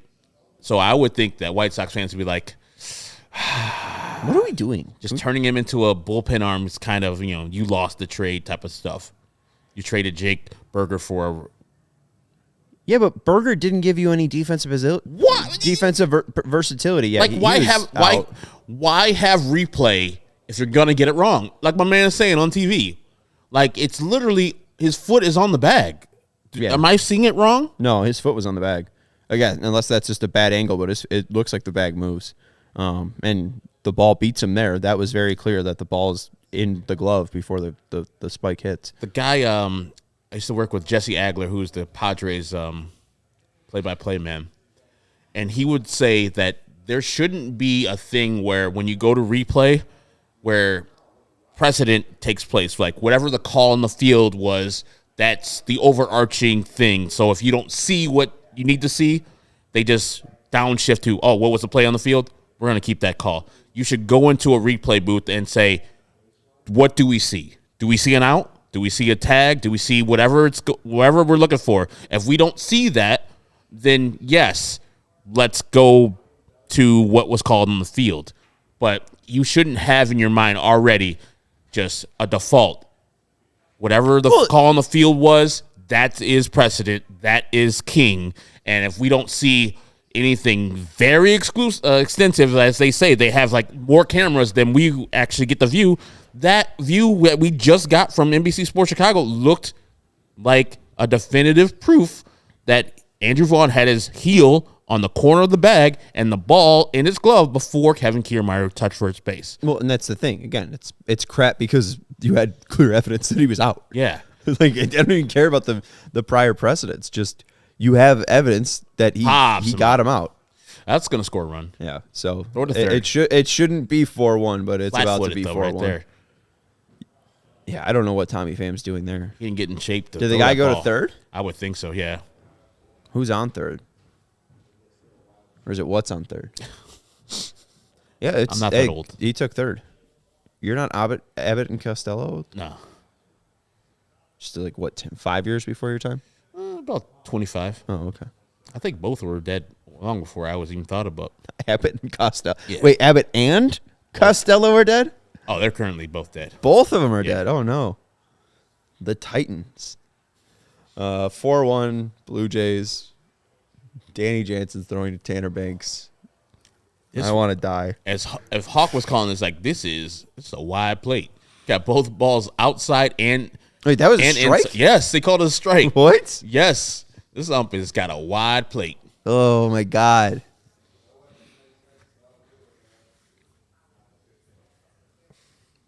Bud Abbott actually only died 4 years before I was born. 74. They were going to say 4 years ago. And 74 is a long time back in the day. It is. And Lou Costello, he died at 52 in 1959. R.I.P. Rest in peace. 1959, good year for the Sox. Twas. Oh, they threw down in second. Nope. Oh, no. No one's down covering. That was smart. But isn't that idea to, like, why is nobody covering second? Because they know that the White Sox, I think the White Sox are just resigned to the fact that they're never going to throw down to second anymore. Isn't the point to maybe bait that guy to run home? Like, haven't we talked about that? Where, I mean, I had that play in, I had that play in Little League? like 7th grade baseball. It wasn't even little. Yeah, it was like Little League House League. Like, it was like, we're the Oak Lawn Rangers, the Oak Lawn Cubs or whatever. You just throw it to the shortstop. And then the shortstop would throw it home. Yeah. I don't get that idea. Why no one's covering it at all. I don't think IKF is necessarily a speed burner either. Who was the guy at third base? 4-1, and it shouldn't be. We're in the middle of the 6th. Is it raining? I hope not. As I Is look it at raining? As I look at the location, It looks like it's going to rain 10 o'clock. Stop it. 55% chance or 55% coverage. Can the campfire milkshake replace Andrew Vaughn? Yes. Yes. You don't Did you think try it? Yeah. No, but it looked good. I want to try it. I will never. You would spend $16 on that? Yeah. You know, I've spent more money on More things that I dumber didn't need. Yeah, I'd try it. I mean, I spend, what is it, $14 on a beer. It's like the same shit. That annoyed the hell out of me yesterday because I was all excited and I was like, ooh, I get to have a hot dog. And shout out to James Orlando, our guy Jamo, who said his family came from Italia and then this country did not understand his last name of Orlandella, so they changed it to Orlando. And I thought that was a fun story. But he wasn't afraid. He went out and got like 4 Comiskey dogs and gave me one. So shout out to him. But a hot dog's $8. In what world should a hot dog be $8? You're paying at least $27 or so to get into the game. If you're using Game Time, hey, maybe you get a better deal. Yep. But like, why would anyone be intrigued or interested to step into that place to spend a fucking fortune to watch this team? And there was a lot of Toronto fans. So, hey, maybe you being a hub, a Chicago hub, one of the largest cities, having 2 airports, yada, yada, yada, will bring in those people. But why would White Sox fans want to go to these games at all? I mean, as I said before, we had a great time yesterday. I don't necessarily eat. Look at this kid is maxing that campfire milkshake cup. He's trying to eat all the chocolate off the side of the thing, which, by the way, that's a gamer. Melissa had her campfire milkshake. She ate it all, or drank it all, and I had my knee like up against that damn rim, and that chocolate started melting on my pants. I was like, son of a bitch. But I like the slow-mo that they're giving this kid, It's an enjoyable time at the ballpark. Town on the cup. Like, we barely recognized that the White Sox were getting beat pretty handedly yesterday. We saw it. I just but love going to we had baseball an enjoyable games. time. Yeah, I just like going to baseball games. Like, it's fun. The environment's fun. Stadium's still beautiful. I just need to be more fun. But also, though, Sean, I just need to take the fun. stick out of my ass. You don't need to, get their food or their drink. You can bring in your own food and drink. Oh my God, they're showing this dude on the thing who just like. See, but you're just getting guys that are just trashed on Modelo's, dipping their faces into nachos. And that's better at the ballpark than at your house on the couch. That guy's having a great time today. He's seeing a 4-1 White Sox loser. His buddy's driving. Yeah. It's like, dude, hold this. I don't want to hold this anymore. Get out of here. Dude, do you think I'm on TV? Yeah, you are. Our guy Luke asking, just got home from work. How good was Woodford today? Better than we thought? Yeah. He looks like Randy from A Christmas Story. Oh, the piggy? Yeah. And now he's using his great hooded sweatshirt, full slip hooded sweatshirt to wipe off all the nachos. So now he's got to wash that off. Hey, man, where did my nachos go? I hope he got bet. Like, that was he got $20 for doing that. Because otherwise, come on, kid. Beef Love saying, back in my day, hot dogs were, and then Baloney also saying, bought a $7 water for my kid yesterday. Water. So, yeah, back in my day, hot dogs were that money. But also, just to go on a little socialist rant, Jerry Reinsdorf has billions and billions and billions of dollars and makes billions and billions of dollars consistently year over year. So maybe he can make the product more affordable to fans who he's trying to serve rather than just gouge for money. They used to have Dollar Dog Wednesdays, I believe it was. Like the regular crappy dogs were $1, and then if you want to upgrade to the Vienna beef, they were like $2.50. I was like, that's a deal. Today is $5 Tuesday, so $5 beers, $5 hot dogs, still more expensive than you should be paying for a hot dog. But some people bring their own food in a plastic bag, and you're allowed to do that. Smart. You're going to do that with like an unsealed water too. So if you don't want to give Jerry any of your money, go to Game Time and get your seats. Bring your own food in there. Use public transportation, and Jerry doesn't get any of your money. Because even parking's, is it 20 or 30? It's 27 last time I checked. Yeah, it's 27. Did you pay it yesterday? Yeah, we parked. Yeah. I mean, I live all the way on the north side. That's true. I didn't want to take the train. And then you had all that stuff you had to carry over. Sarah Right. doesn't want to ride with the poorest and the train. I've done it many times she's saying before. that. That's what you said. I live all the way on the north side. The poors are on the train. I was afraid people were going to steal our merch on the train because we have such high quality merch. I was afraid people would steal my stuff. You had stuff to carry. You had koozies and shirts to carry. It's not a. I think it was Also, I was one of the poors on the CTA yesterday. Herb. Me too. I took the green line for the first time. I was a poor that went back with the red line. That was your first time taking the green line? So I've taken. I mainly take blue. I've taken the orange. The purple line doesn't exist. I've taken the brown. I've taken the red, obviously. And Red is scary. I went blue to red to get there, but then the game ended, and obviously there's just too many people on the red line. It was like 2 blocks to just get to the 35th and Bronzeville stop, and there was like nobody there, so it was just way smarter to ride that to Clark and Lake and then take the blue line. It is easy. I'm on my main train is Fullerton, so I usually take brown or red. And it's easy to get to the Sox Stadium because I just take the red Fullerton all the way to Sox. What is it? Sox 35th? Is that what it's called? Yeah, it's not bad. Doors open on the left at Sox on 35th. Yeah. I like the brown though. The brown's smarter than the red, especially if you're going to Wrigley, because obviously you can just get dropped off at the Addison stop. But if you're taking the brown up, it's like a little bit of a walk, but it's worth it because again, you're not riding the red line. And brown line is everybody and their brother is on that thing. The nicest of the lines because of where it travels. And hey, it's cheaper if you know someone that lives in the neighborhood. My favorite is what B-Flow's saying. My favorite story or moment with the White Sox I ever had, I was going to either Kopech or I think it was the Moncada debut. And I was at my cousin's house, and my uncle was like, oh, you guys are going to the game. Go past the viaduct after the parking lots and turn left. There's an Illinois State like parking lot or something. Like there's just like a state worker parking lot. Go in there and tell him you know Joe Lanero.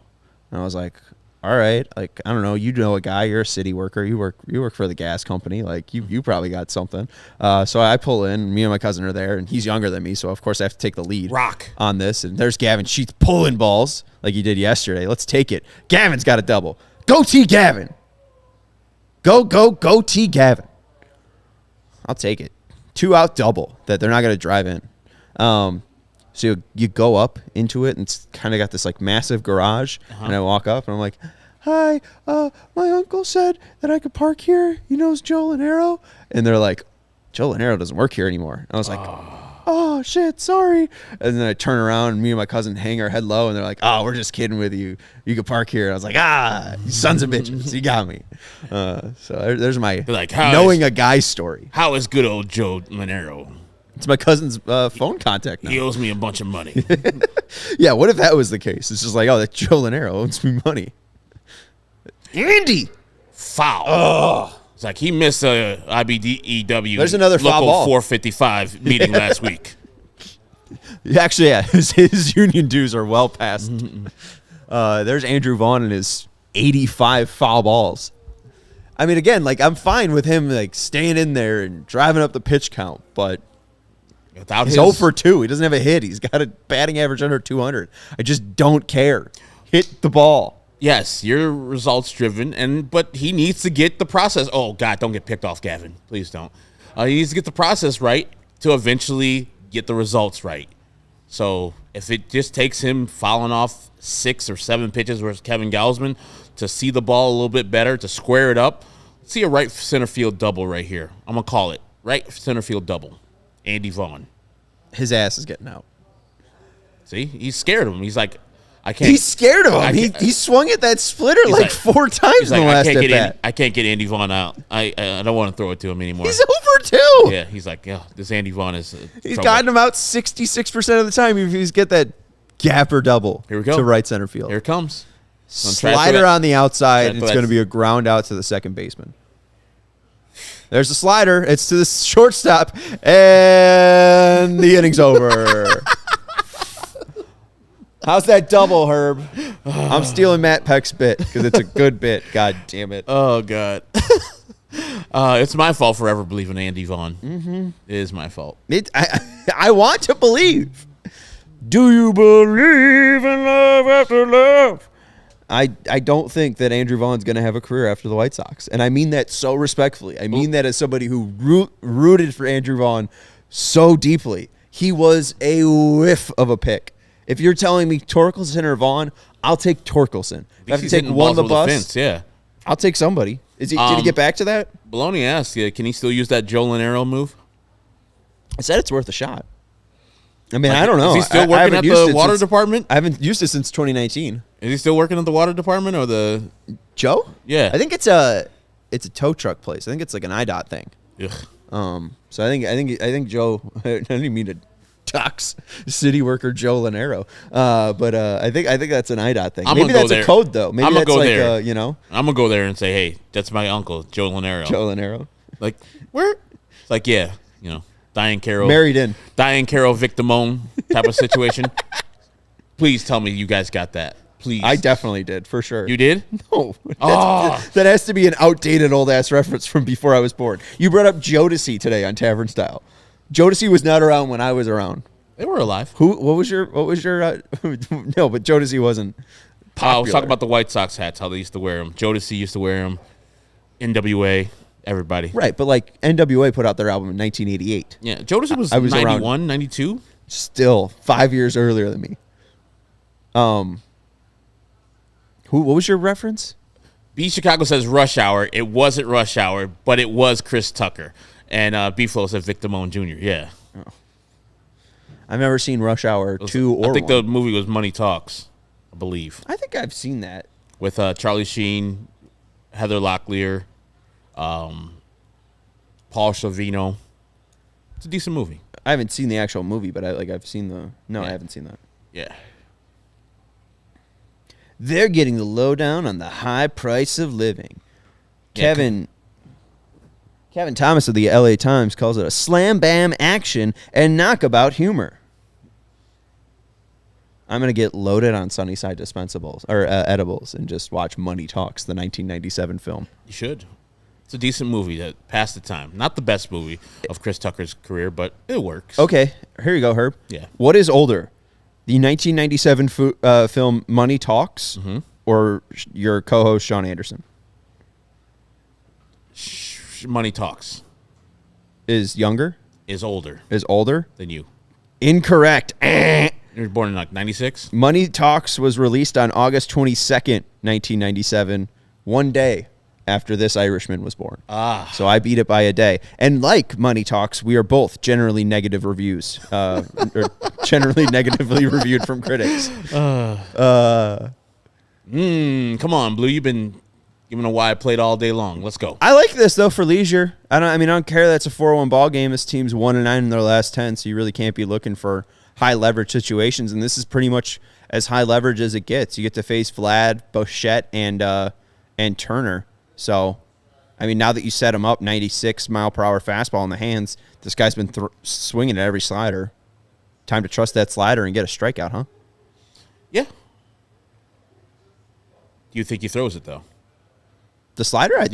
I'm telling him to. Do you think he backs it up with a fastball? He's like, okay, you're late on my fastball, but it looks like he's setting up for a slider. And he was, and Vlad spits on it.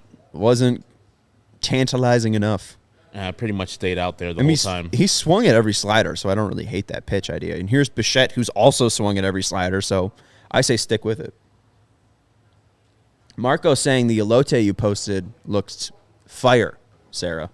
Did you enjoy the elote? Yeah, I'm responding to it right now. I was going to say that I give them a 8.2 out of 10 only because I wanted more spice to them. I thought they were kind of mild. They could have been more spicier, but they were really good. I love elotes. How do you get to 0.2? I don't know, because if you think about it, like an 8.5 is kind of like a B plus, so I'd keep them more in like that B range, but I want to give it like a B minus, which would be like an 8.1, so I go for like an 8.2. I'd give it like an average B. All right. College. Yeah, tahini. You said tell them more tahini.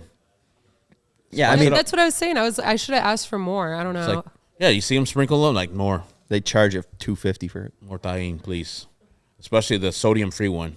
Connor saying, Sean, I'm your age. I know Jodeci. I'm not saying I don't know Jodeci. I've worked with Herb for 4 years.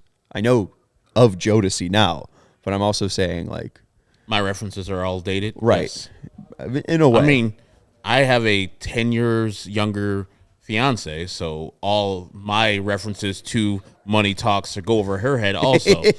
So I got to start watching more current movies. Like the other day, there was some band in town near us. We live close to and I'm doxing myself, close to the Aragon Ballroom, and LCD Sound System was in town. And she was like, you, of course, know their songs. Like, no, the fuck I don't. And she's like, well, this song by this person, I don't know who. There's like a song with a famous person in LCD Sound System that they sing. And she played it for me. I was like, I've never heard of this song in my life. And it was all the people and their mama were in town to see LCD Sound System for the whole weekend. And I was like, why do people like this group? I listened to 15 seconds of what Courtney played. Well, and I'm that's like, your I'm issue. out. No, that's your issue. So I've seen LCD Sound System in concert. I was there. Do they have a song about some other singer? I don't know what some other group. I don't know what Courtney's referring to. I got to be honest. Dance Yourself Clean's good. The issue is it's 8 minutes, so you got to devote yourself the 8 minutes because it's one that builds. Daft Punk, that's a song. Daft Punk's playing at my house. My house. Yeah. Yes. Okay. That song that she played, and I was like, I don't know that song. Yeah, that one's fine. Try Dance Yourself Clean. That's pretty good. New York, I Love You is a pretty good ballad. I like Movement.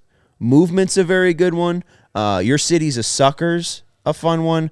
But I like, and I think the one that you would like. Let me make sure I'm quoting the right one. 3-0 count for Justin Turner, and there's a woo. Thank you. It's a wide zone, wide plate. Ump has some reservations he's got to get to. I think that you would like, and maybe I'm wrong. Maybe I don't know. My guy Herb. Nick Marley is the umpire's name. Nick Marley is going to Rosemary later today. 2 walks for young Jordan Ligier. I think you would like. Come on. What? Oh, it's on the second disc. Losing My Edge. I think you would like Losing My Edge. Does it got a little bit more bass to it? Is it bass driven? No, but Movement is. That's the type of stuff I would like. Movement is bass driven. I didn't think I'd like Jamiroquai as much as I did, and then I worked with Herb Lawrence. Those are great. Jamiroquai, surprisingly, is pretty damn good. I knew Virtual Insanity, and I was like, okay, I could respect the music video. I could respect the effort to put into that, but yeah. I mean, there's some pretty damn good songs. You can't go wrong with any of the Jamiroquai songs. Canned Heat, obviously. Too young. But Little L is what you. Too Young to Die. I mean, they just have a vast and thorough compilation of good music. JK is the leader. What are they doing? They got Mustard. Oh, I was about to say, is he going to eat? I thought it was like a fry he's going to eat from Southpaw's head. No, I'm glad that they keep eating in the booth. That's great. Love to see it. But I don't know if they do eat in the booth. I know Steve doesn't because everything is poison to him. Thank you so much, Southpaw. Yeah, Leisure has been fine. 16 pitches. He's allowed 2 base runners. No runs so far. Beefloaf saying, I think the Jordan Leisure magic may be wearing off. Again, he had an 80 grade fastball, and I just haven't seen it. There's some of it. There's not a not bad pitch, but still, like, I don't know if it's because I'm jaded because of Kopech, but that one finally had some actual movement and arm side movement like Kopech. Kopech goes 102 and has crazy arm side movement. Leisure's, maybe it's a little, like, it has that rising effect, but even then, I don't think he throws it high enough. That was a mistake. It was a little bit low enough to where he was able to foul it off. Like, I wonder if Leisure needs to be elevated a little bit more with this fastball so guys to swing under. Oof, yeah. But, there he is missing the zone. I'm throwing it again. He's shown you that he probably can't catch up to it. He's probably looking for his other pitches. Throwing that outside fastball if he can get it in the area that he did before. Now he's looking inside.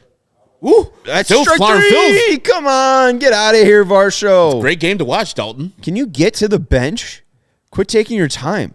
You'll go back in the dugout and see that you're stupid. No, I'm sure he's like, that's unfair. You can't throw a 96-mile-per-hour fastball and then drop over a 76-mile-per-hour curve like that, you dick. Well, he just did. Strike 3. beautiful pitch from Jordan Leisure. And that's good to see. I mean, I know he's got the slider, and that usually sits at 88. And I don't know if it's that important to have a curveball that's at 79. Because, I mean, we've seen a ton of guys get by being fastball slider in Major League Baseball, but pretty damn pitch, located perfectly. So, got a guy to buckle. There it is. It's a better fastball, but again, like, you think you got to get it up. I'd like him It's a to work in progress. He's still a rookie. He's a rookie for sure. Oh, I'm not. I'm not saying pull the plug on Jordan Leisure. As people have said, in future closer, I could see it. I could definitely see it. Yeah. I mean, he's come in high leverage situations as a rookie and done pretty well for himself. That's been a strike called. I'm gonna say it is a ball, but consistency. Nick Marley. What do you throw here? 2-1. You've seen him late on the fastball. Yeah, just fastball. I mean, if it's 80 grade, Slider, throw it high up and underneath. elevated. They're going with slider. Fastball up again. 3-1 count to George Springer. Who's on deck? It'll be the 8th hitter, so let's... Kiermaier's 9. Oh, it's IKF. He's a righty. Tis. So, I mean, you leave Leisure in. I mean, there's no reason to bring Tim Hill in. Fastball strike. That's a strike. Come on. Oh. That doesn't strike, Blue. Like, you've been calling a wide plate and not calling the balls that are actually in the zone. Wild today for Leisure. 14 balls, 11 strikes, and 25 pitches.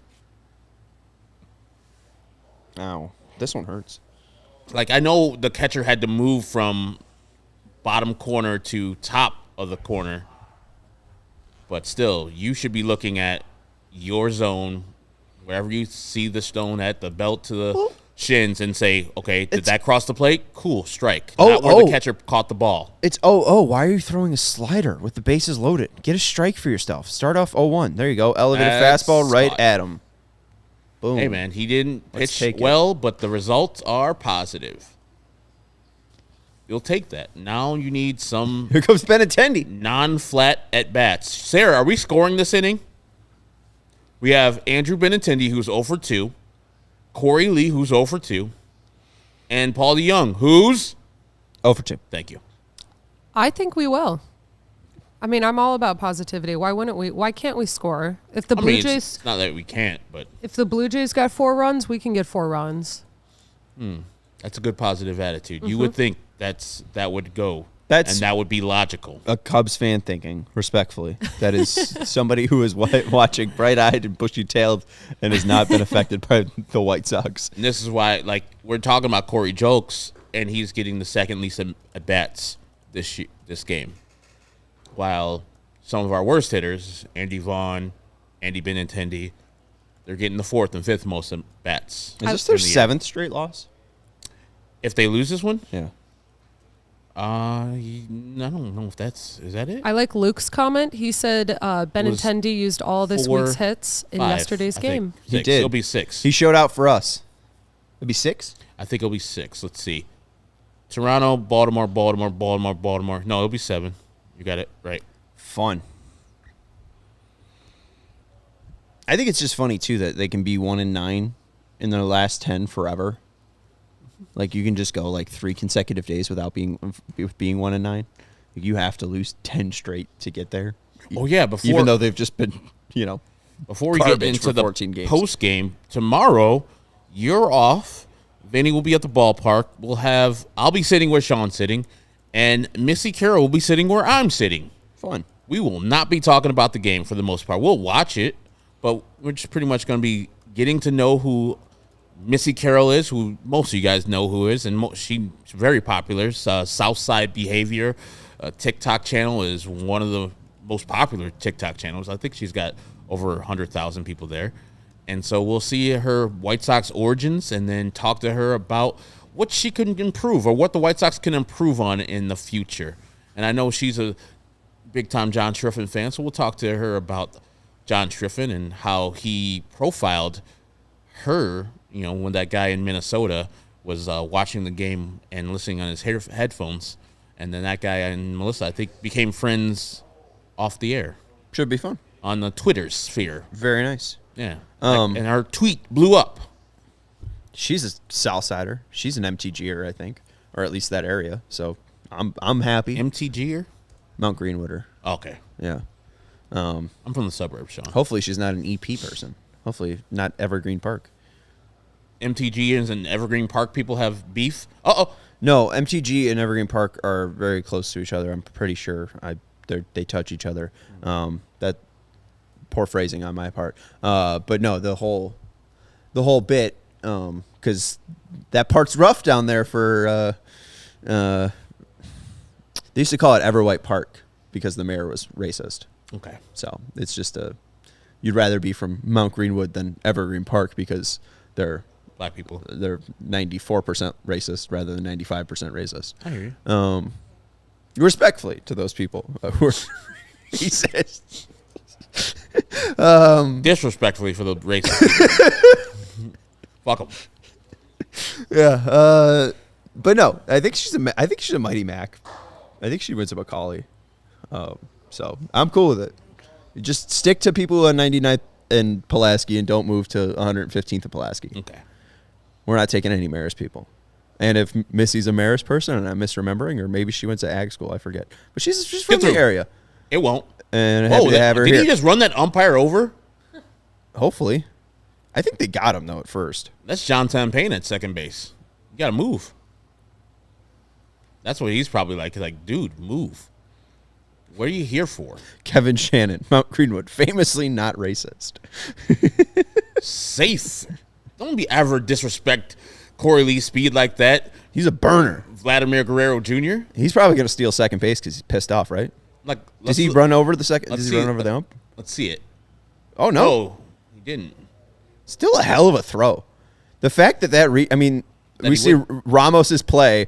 I mean, for Bichette to get that even on the money is pretty fucking impressive. Paul was trying to leave. If that was stayed in the zone, he was leaving. When's Bichette? So we looked up when Vladdy was a free agent. I don't know when Bichette is. Is Bichette 2020? So Bichette's got 2 more years. Okay. So he's going to be a free agent the year after Vlad. I think when I was speaking to KPW last year in Toronto, he was discussing, and he can talk for himself in the chat if he's here, that they're going to choose one or the other to pay, and not both. I guess I'd go Bichette. Just because he's got athleticism and at least the hit tools there, where if his power kind of zaps, maybe he's still able to get on base. But you want that profile to tighten up. You want that profile to be a guy who's not swinging it. Everything? Yeah, literally. I mean, he'd be one hell of a White Sox. He'll come here and hit like 150. Hey, I mean, with like 3 home runs on the year. Corey Julks is happy to be here. Corey Julks 1 for 2 with his 350 average and 460 on base percentage. High. But, I mean, credit to the White Sox. Grossman's worked. Phams worked. Julks has worked. If we just had any of these guys in 2022 or 2023, that would have been great for right field. But I don't think anybody's coming for Corey Julks.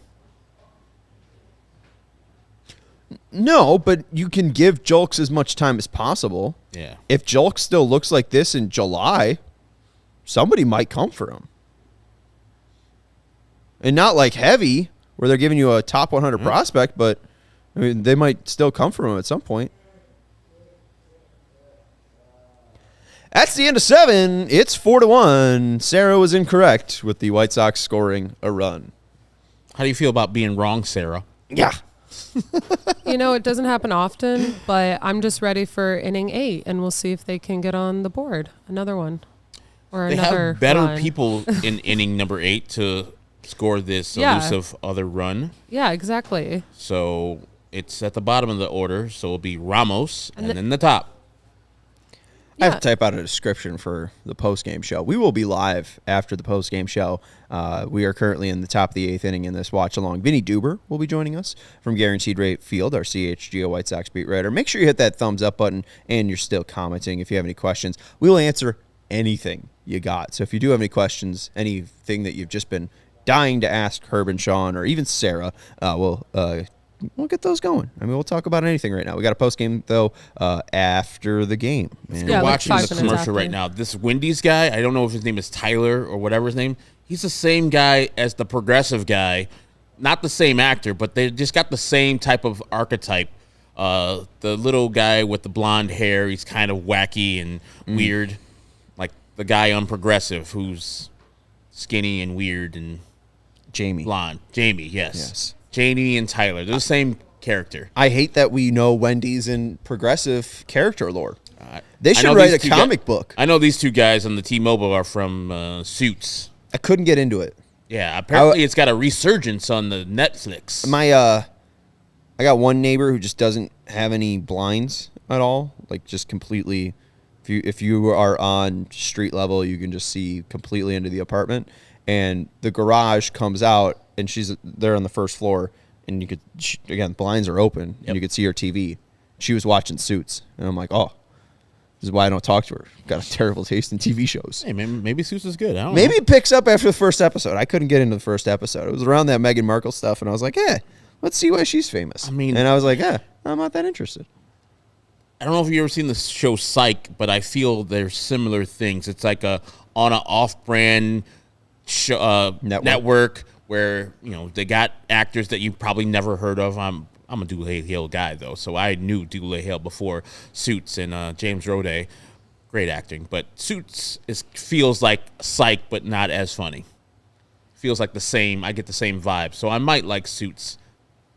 Got the attractive young Monk. woman in Meghan Markle's in one of them, and I forgot the actress's name in Psych, but her and James Roday were a couple for a second there. Hey, Herb. Yeah. You have a question from one and only Luke Stuckmeyer in the chat. Luke, Let's see. Is Herb's Pizza... Yes.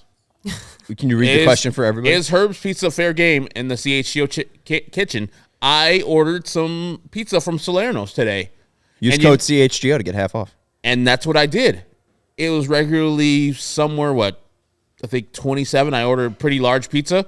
Got that pizza for $18 with delivery. Boom.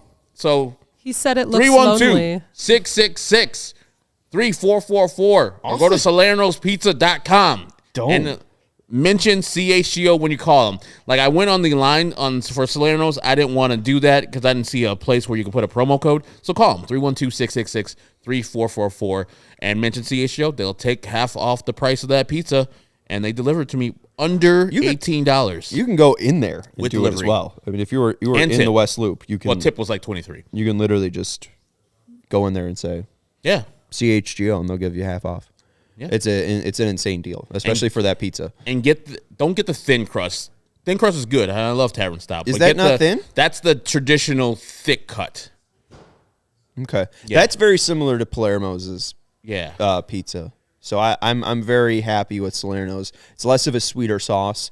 So the fact that Salerno's is a sponsor and then also is so damn close to our office. I'm very, very happy. You're welcome, Luke. Is it good? Herb's a team player. Is it good, Luke? What's the score, He said Luke? it's delicious. 6-1. Cubbies? In extra innings? Scored They 5 just runs. scored 5 runs. Hey, Can bro. we have any of that? It's 4-1 in our game. Hey, and see, Nicky Lopez. He's not having it in Evergreen Park. He's having it in Mount Greenwood. But of course. Also, that was my favorite thing too. Schriffen, and hey, again, he's not from here, but Said he Weiss name wrong. he butchered the Wish Forever. Andrew Wisher is how you say that. Brother Ice alum. Well, yeah, I'm screwing it up. There's Andrew and Nick, and then I think Nick's the one who passed, and Andrew was the athlete who ended up going to Notre Dame. But yeah, no, I mean, hey, it's cool to see Nicky get involved in the community. But he deleted his Twitter account. Did he? I don't think Nick 3 Lopez is up anymore. Probably because all my tweets. Yeah, too many people sliding in. I'm sorry, Nicky Lopez. Can I be on your? Can you be on my podcast? I'm sorry for that, Nicky Lopez. He used to follow me. He's probably like, oof, this man's talking too much about The haters. dumb things. He was talking with John Triffin about the haters. But I think Nicky Lopez's dad is a 16-inch softball legend himself. That's why he got involved in this. Yeah. What a pitch by Tim Luke Hill. Stuckmeyer says Herb is a hero. I would double that. I would agree that. Herb is a hero. Many people say that, but I don't think I am. Not even a hero at my own house. Ziggy doesn't think you're a hero He does in this house. even when you open the door. Yeah, I mean you're a hero in these studios, in these hallowed halls. No. Ziggy's like, give me food. You're part of the hit Emmy Award series Between the Blacks. We are. We had another episode today. Oh, he's sending on Andrew. Oh, there's God. the throw. Look at that. He got him. No, he didn't. No, he didn't. He got him. Nick Marley says no. No, he got him. What a throw. Pop fly ass throw. And of course, He got him. He got him. Both of the runners advanced because of this on. lollipop ass throw. No, he got him. That's a strike. No, he's He safe. got him. Safe. He got him. He tagged him. Safe. Dink. Didn't tag him. Come on. We still have the challenge, right? Because they lost the challenge. Let's see. No, he missed. didn't tag him at all. Missed. I gotta say that play was a lot closer than I thought it would be. So I'll give Benny credit. I've seen that throw happen, and he's thrown it directly into the shortstop dirt. So I'm fine with that throw. You know what he could have done, and I wish they replayed it. He could have thrown it to the cutoff man, and they would have had the guy from second into third out, dead to right, and just conceded that run. It would have been 5-1, and just tagged the guy out. But instead, Andrew Benintendi does not play fundamental baseball.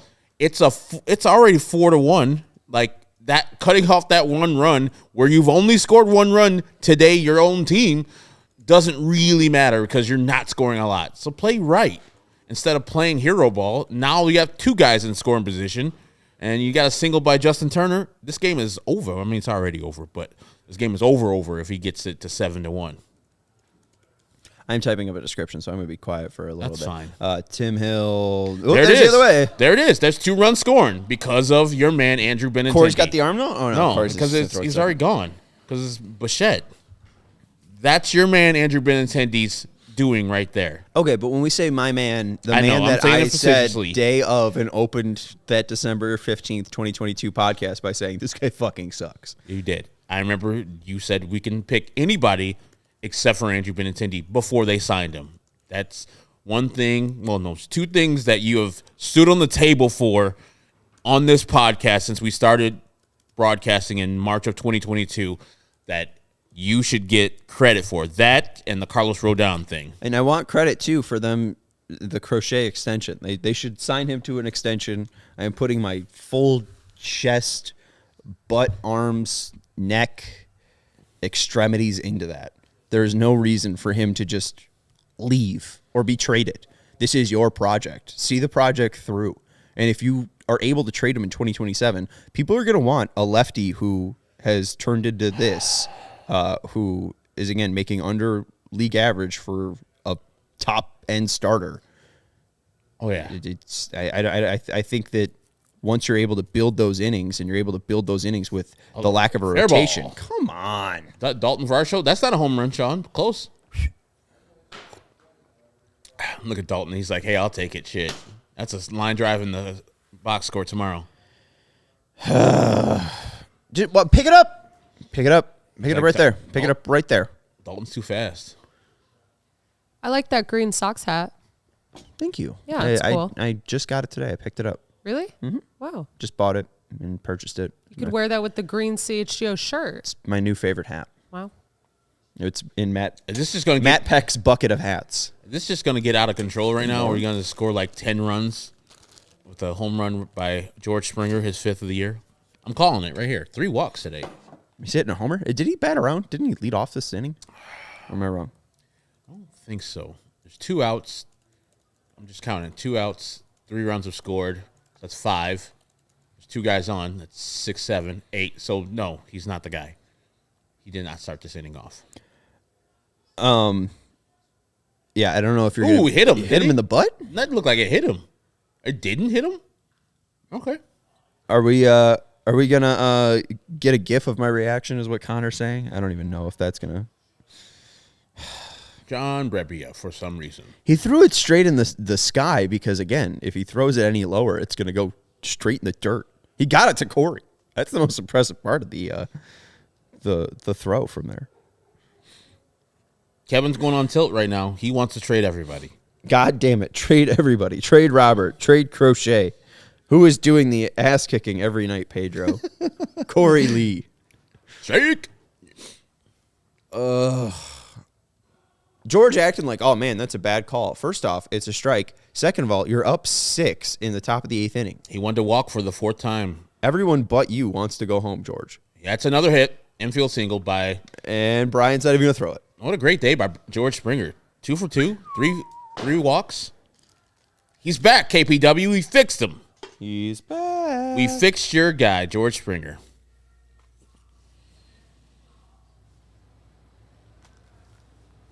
Word is Pedro is saying the team is flat in the dugout. I don't know. That's what Nicky's going to allude to in post game, was that maybe they could have been more lively in the dugout. But I mean, Pedro's talked about adjustments from the hitters.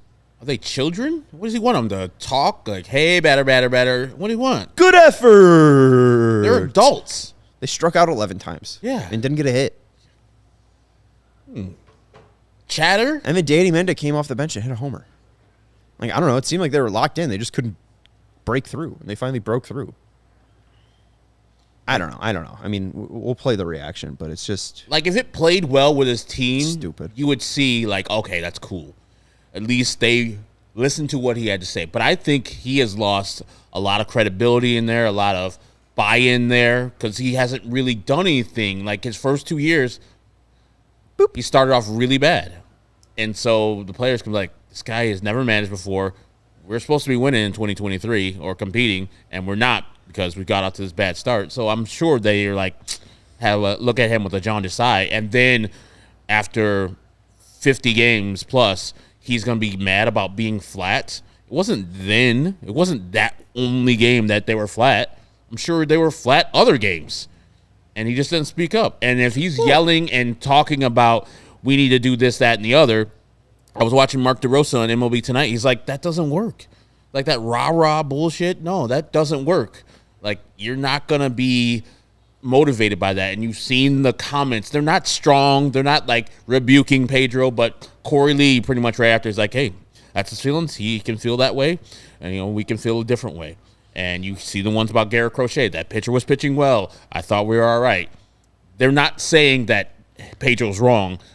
What they're saying that Pedro's wrong in so many words. And also, too, like, who was flat? Because then he's just like, oh, well, some of them are flat. He did say so that. It's not Crochet. We know it's not Crochet. No, it's not Danny Mendick. He's not going to. It's not Danny Mendick. I don't think he's going to say it to Pham. I think Lopez has played in every game after it. Vaughn, Sheets, Julks. Julks has played a ton since that.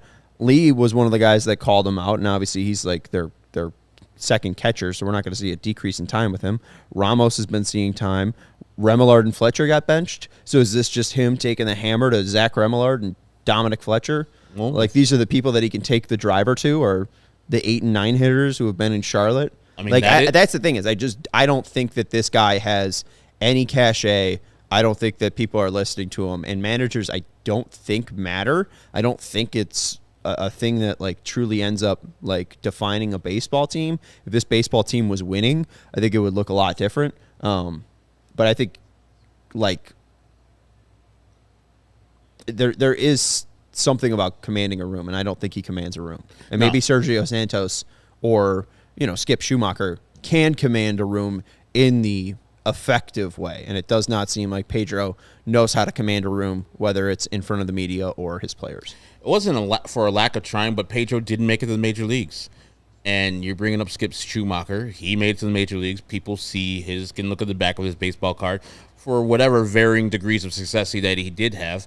Sergio Santos made it to the league. And I'm sure that those players can look at those players who did make it to the league and understand what they've gone through or what they're going through right there, and have a little bit more respect for those players or that manager that did play in the league, because those managers know what the everyday grind is. And Pedro doesn't. And when he does speak, it doesn't instill any confidence. It doesn't say, oh, yeah, I want to play for that guy type of stuff.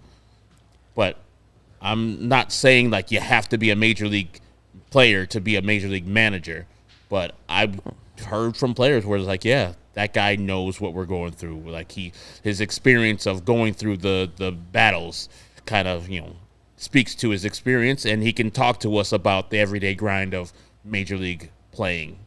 And Chris Young out there as the general manager hires Bruce Bochy, who also I think was a former player. Like, those things matter, I think, to some players. We hyped up the bilingual ability of Pedro Grifol, and maybe that would be able to bring together the clubhouse.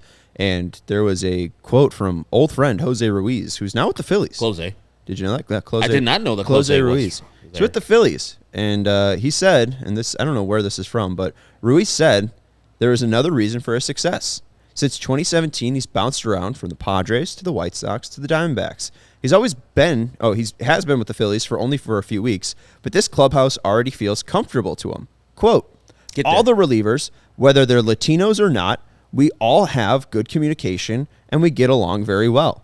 I feel very happy here. I feel like I'm home. There are a lot of superstars, but everyone treats each other very well. I'm not like anyone is above anyone else. We're a family, on and off the field. I'm not a reporter.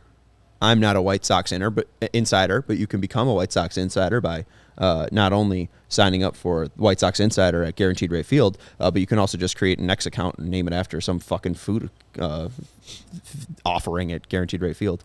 But Comiskey dog. There have been certain things that I've been able to pick up where last year's clubhouse stuff might have been a little more racially charged than actually reported on by the media.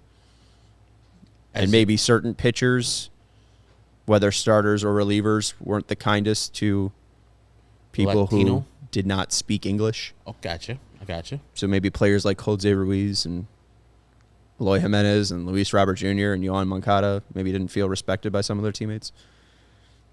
I hear what you're saying. And hey, I mean, we heard Keenan Middleton. Yes. He wasn't afraid to speak out about the White Sox. I don't know. I really hear when, especially when our Chuck comes out and says, you don't get it. That's a guy that has information in a way, that has access, that probably also hears things. And maybe that's a part of the stuff that we don't get to because the clubhouse has been changed and maybe it's more of a respective clubhouse. And we did hear that from the Pedro stuff, that the team isn't apart. We heard that from players and from Pedro. And I do believe that. I do think that this team's still together. They asked, has things shifted from spring training? And the large part has just been, no, it's the same stuff. It's a grind to get through every single game, but we're still here to help each other out. I think that has likely changed from prior White Sox teams, but it doesn't seem like the vibe was set. And I don't know if that's a Tony La Russa thing. Zach Rumillard pinch hitting for Nicky Lopez. This spot is, 3 hits in that 2 spot? Everybody else has 3 hits themselves. Well, everybody else has 2 hits. Sheets has a hit. Corey Lee has a hit. And Julks has a hit. 3 hits. So, yes. That 2 spot is the hidden spot. But I hear what you're saying, and I think Baloney brought up a point about bringing up Pedro could talk a little Bobby Cox and made us think about the blown AV double play call earlier. Dude makes a big deal about trivial shit, but then asleep at the wheel in most instances. That's 100%. Like, I know that there's really nothing he can do there for that call, but he has a replay system. He asked for that challenge, and for them to get it wrong, yeah, you should be in those people's asses and say, hey, man, we get a good player like that, we should be off the field. Tell New York they're fucked up type of thing. I think he should be going to talk to managers or the umpires all the time, where he doesn't. He doesn't get kicked out enough. Get down. Yes. Is there a run scoring here? What? Wait, Danny Mendick is batting for Gavin Sheets, yes. And you got Remillard batting for Nicky Lopez. That's fine with lefties. me. I don't care about that. Yeah, lefties. And I get the lefties, but it's like, don't you want to see what Gavin Sheets is? Versus I don't need to see 33-year-old Danny Mendick come in and try to, in his 7-1 game, get a hit. Let's see what we have in Gavin Sheets. But do you think this is more of him giving those guys opportunities to get some game action in? Danny Mendick doesn't need game action. Zach Remillard doesn't need game action. Zach Remillard is adding to his 401k. Zach Remillard's happy to be getting major league checks and not in Charlotte. Is it raining? Yes.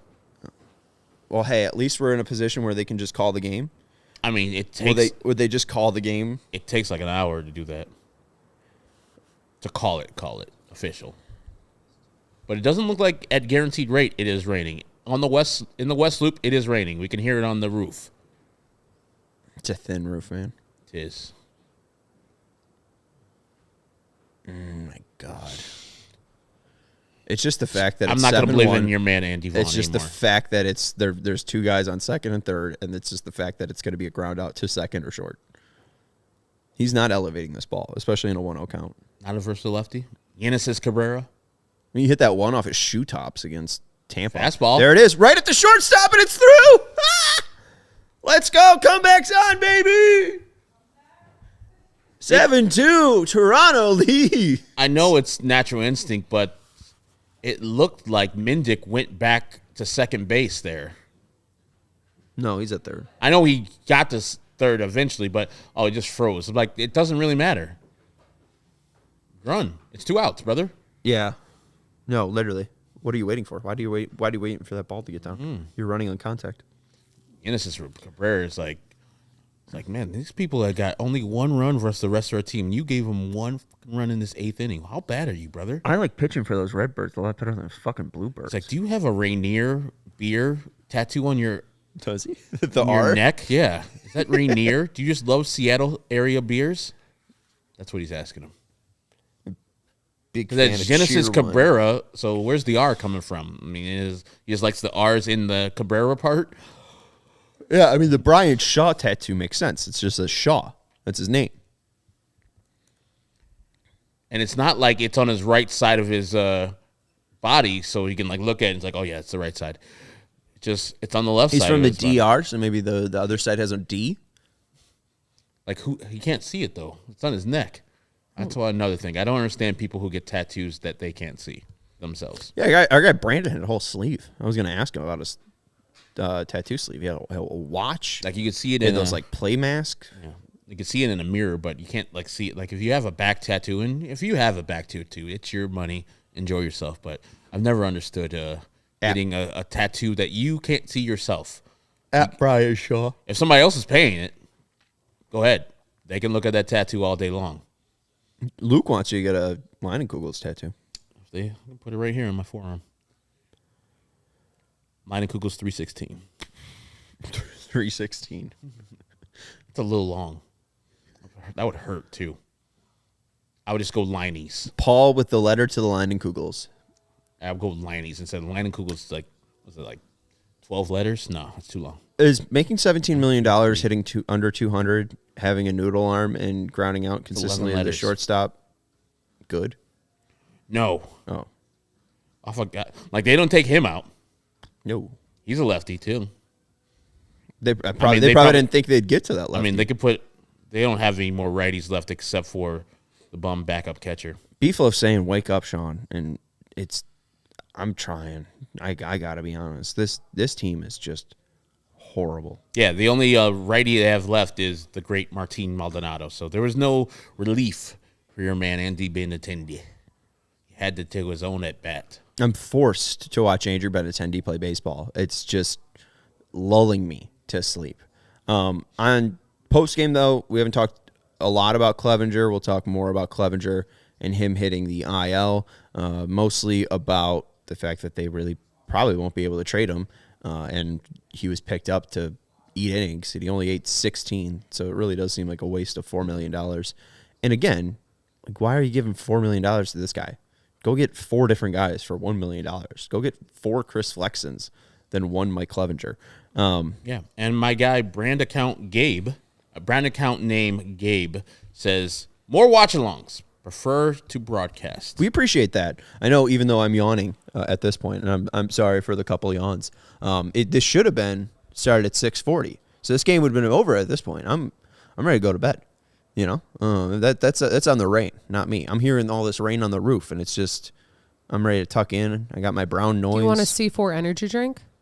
No, You I wanna should be not, up I should not be drinking energy drinks. Then we'd be here all night. Yeah, you don't want to be up until tomorrow. No, I don't want my heart exploding as Vinny joins from Guaranteed Rate Field. But we'll also talk about some Pedro Grifol fucking flat comments. Homegirl is having a great time some in her Beetlejuice outfit. yeah. By the way, Beetlejuice number 2 is coming out this year. Why? Money. I guess. They're like, yeah, no one's asking for Beetlejuice 2. There's the rain. I love Michael Keaton as much as anybody. Will they just delay it though? Do they have to wait an hour? I thought back in the day when I was covering games, that was the rule. Like after it's delayed, it's Brevy again. Yeah, why is the Brevy goddamn bringing the Rainmaker rains? again? You have to wait after an hour. That was back in the day. It might have changed. There's been a couple CBAs since then. So If this watch along does go into a rain delay in a 7-2 game, we will just be starting the post game show. Yeah. I will make that an executive decision. Yes. I don't think there'll be a White Sox here comeback. He is. Yeah, see? Learned. Didn't barehanded this time. Had more time to get it done. Charged it. Threw it overhand. Got the job done. And that's what John Brebery should be doing. Throw the ball over the plate and let the Toronto Blue Jays do all the damage they can. Is the ball going to be dry enough for Except him for to this throw guy. over the plate? Davis Schneider having a great game. It's raining fairly heavily. Yeah, I'm honestly, the more baseball we watch like this, I'm for the 2018 bouncy balls. I'm for taking away Spider Tack, and I'm for 2018 bouncy balls. Offense needs to be more around Major League Baseball. And I like pitchers, and the art of pitching is fun, and seeing the developments and seam shifted wake and all this crap is cool, but I like when ball go far. Yeah, and I like when a big hunking dude just takes a ball 450 feet. it feels Takes good. 30 seconds to run the bases. And no, Jack, Brian Knights wears a Miller Lite bucket. This is a Coors Light bucket. This is just regular. Oh, am I Sean. stealing someone's bit? No, he's just like Brian Knights does Miller Lite over his head sometimes. Brian Knights, former, I think, Section 108 tournament winner. Brian Knights. Shout out. I think he's a firefighter / EMT. You could be both. Yeah. I think, you would know because the family. Shout out Roy. EMT, fireman, and does something with pipes on the side. I have no idea. I think he's a pipe fitter. He's a pipe fitter? He's in some union. Local 17889? Homeboy's got some homeboy's on that grind. But yeah, I don't know, to be honest. Can we see a 6-4-3 double play? I'm gonna order it up right here. No, It's it's in the gonna air. be a dewdrop in. No, it's caught by Paul DeYoung. While it is raining there, it doesn't look like it's severe. It looks like they can stand it. Doesn't look like on the broadcast like it's accumulating on any gloves or any hats. Sodfather's got the field nice and quick dried. Yeah. There's 0 people at the ball game, as it should be. I mean, like, do you wake up at any point? There's 11,852 people there today on a May 28th. Does this support or lack of support, like, drum up anything? Yeah, it's I kicking know up it's a little raining bit and more, there and was the the people rain are delay, bouncing but out. still, like, it was a fucking bank holiday yesterday and nobody's showing up. That ball's too wet for Brebbia. We have to give 4 more outs. Yeah, like then didn't St. Louis. Like he's trying to keep his hands dry. He's keeping it underneath his pants and then keeping the ball in between his pants. He needs to change his walk-in song. Go from "Wake Me Up Before You Go." Is that what he takes? That was a song, yeah. Go to maybe some Blind Melon. No rain? No rain. Yeah. Do-do-do-do. Do-do-do-do. That's a good song. All I can say is that my life is pretty plain. I like watching the puddles gather rain. Shannon Hoon? Oh no, it's just you. Oh, just Sean Anderson. Shannon who? Hoon, I think is his name. Oh, He's currently not with us. R.I.P. Yeah. Like most 90s lead singers. Lane Staley, Lane Staley is not with us. Yes. Chris Cornell. Chris Cornell, not with us. Yeah, Scott Weiland. not with us. I think all we got left is like Billy Corgan and Fuck. They couldn't take him. Eddie Vedder. At least still we here. got Wizzo. At least I was very So happy. like the lead singer of like Toad the Wet Sprocket is still with us. Better than Ezra guy still Yeah. around. I like a brand account name Gabe's comment, and he said, refuse to spend money on the Sox this year. CHGO is my only connection. Yes. Good What job, a play Zach by Remillard. Zach Remillard. And Gabe said that? yes. Yeah. Brand Okay. account. Gabe, thank you for that support. Thank you for that comment. But Zach Remillard's going to get you to spend some money. Zach Remillard's going to get that money out of the pocket. You're going to go see some White Sox baseball and spend $14 for a burger with no cheese because of Zach Remillard. Kurt Cobain. That was the other one we didn't name. Oh yeah. Yeah. That guy. Did you see That underground guy. Rolling Stone released their top 10 college acts for the summer? Uh-huh. Number 1 was Better Than Ezra. Number 2, Ezra. Jesus Christ. Is that a Norm Macdonald joke? Yes. Oh, that's good. That's real good. Yeah. Chris Robinson still with us, Luke McDonald says. He's a catcher for the Knights. Yes. Is it Black Keys or Crows? Oh, Black Crows. Crows, Black okay. Keys canceled their North American tour because they were like, oh, we'll play all these arenas and we'll sell $100 tickets. Nobody wanted that at all. No. So now they're offering a more intimate schedule at smaller venues because their drummer was mean to Michelle Branch and a horrible partner. If you're going to be mean to Michelle Branch, America's sweetheart, collaborator with Carlos Santana, no, not former first baseman Carlos Santana. Current first baseman Carlos Santana. Isn't he a DH now? Don't They're still putting his ass out in at Minnesota first? all the time. I think. What's Trevor Larnach doing? Probably playing that too. They're just interchangeable first baseman / DHs up there in Minnesota. He is Up. Oh, Rain delay. Come on. All right. And Just that's going to do it just for put the some- CHGO White Sox Watch Along. Thank you for joining us, people. We have been through hell and back with all these watch alongs.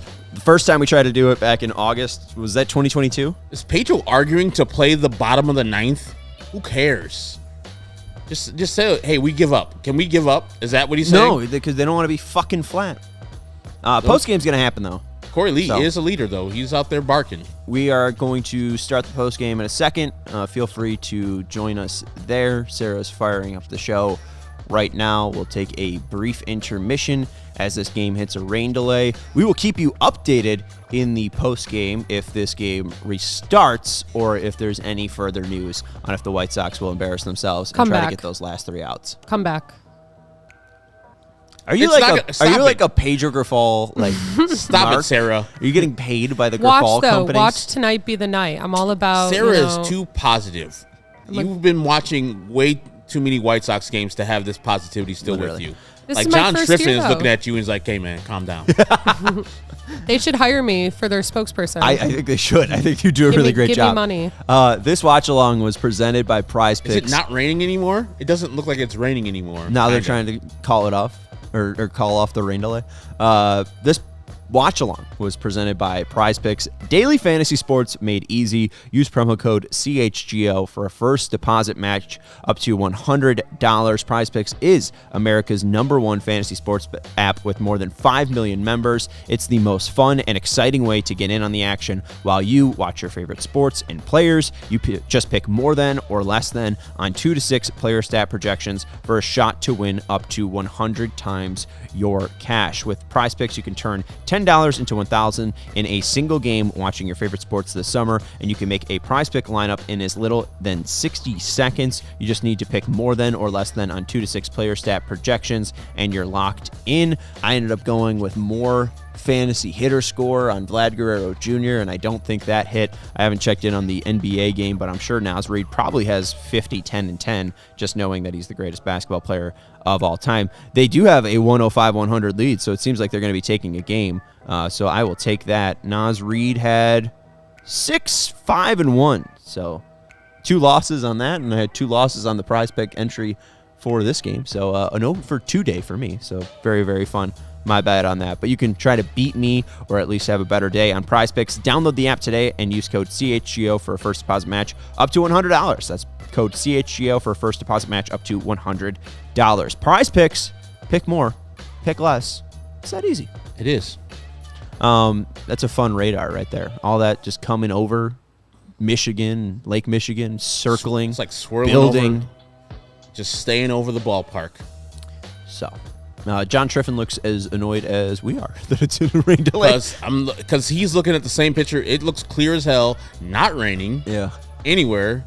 And these guys are just walking around. It's like, yeah, it's not raining. It sucks. But why are they staying there? It's mostly just the fact that they have continued to stay there. Are they just firing up a Graham Bensinger? It was literally three outs they had to get. All right. And it would have been fine. I don't think anybody was in danger of being hurt. But, in the White Sox, they would have definitely got hurt. And they go to commercial break, so we're in rain delay. We're going to start the post-game show in about 5 minutes. I'm going to go take a quick siesta, but that's Herb Lawrence. You can follow him at EctorWall23. Thank you for tuning in. You can follow me at Sean_W_Anderson. You can follow the show at CHGO_White Sox, and shout out to our superstar producer, Sarah. We will be back with the post-game show in about 5 minutes. Goodbye. We all silly like the mayor.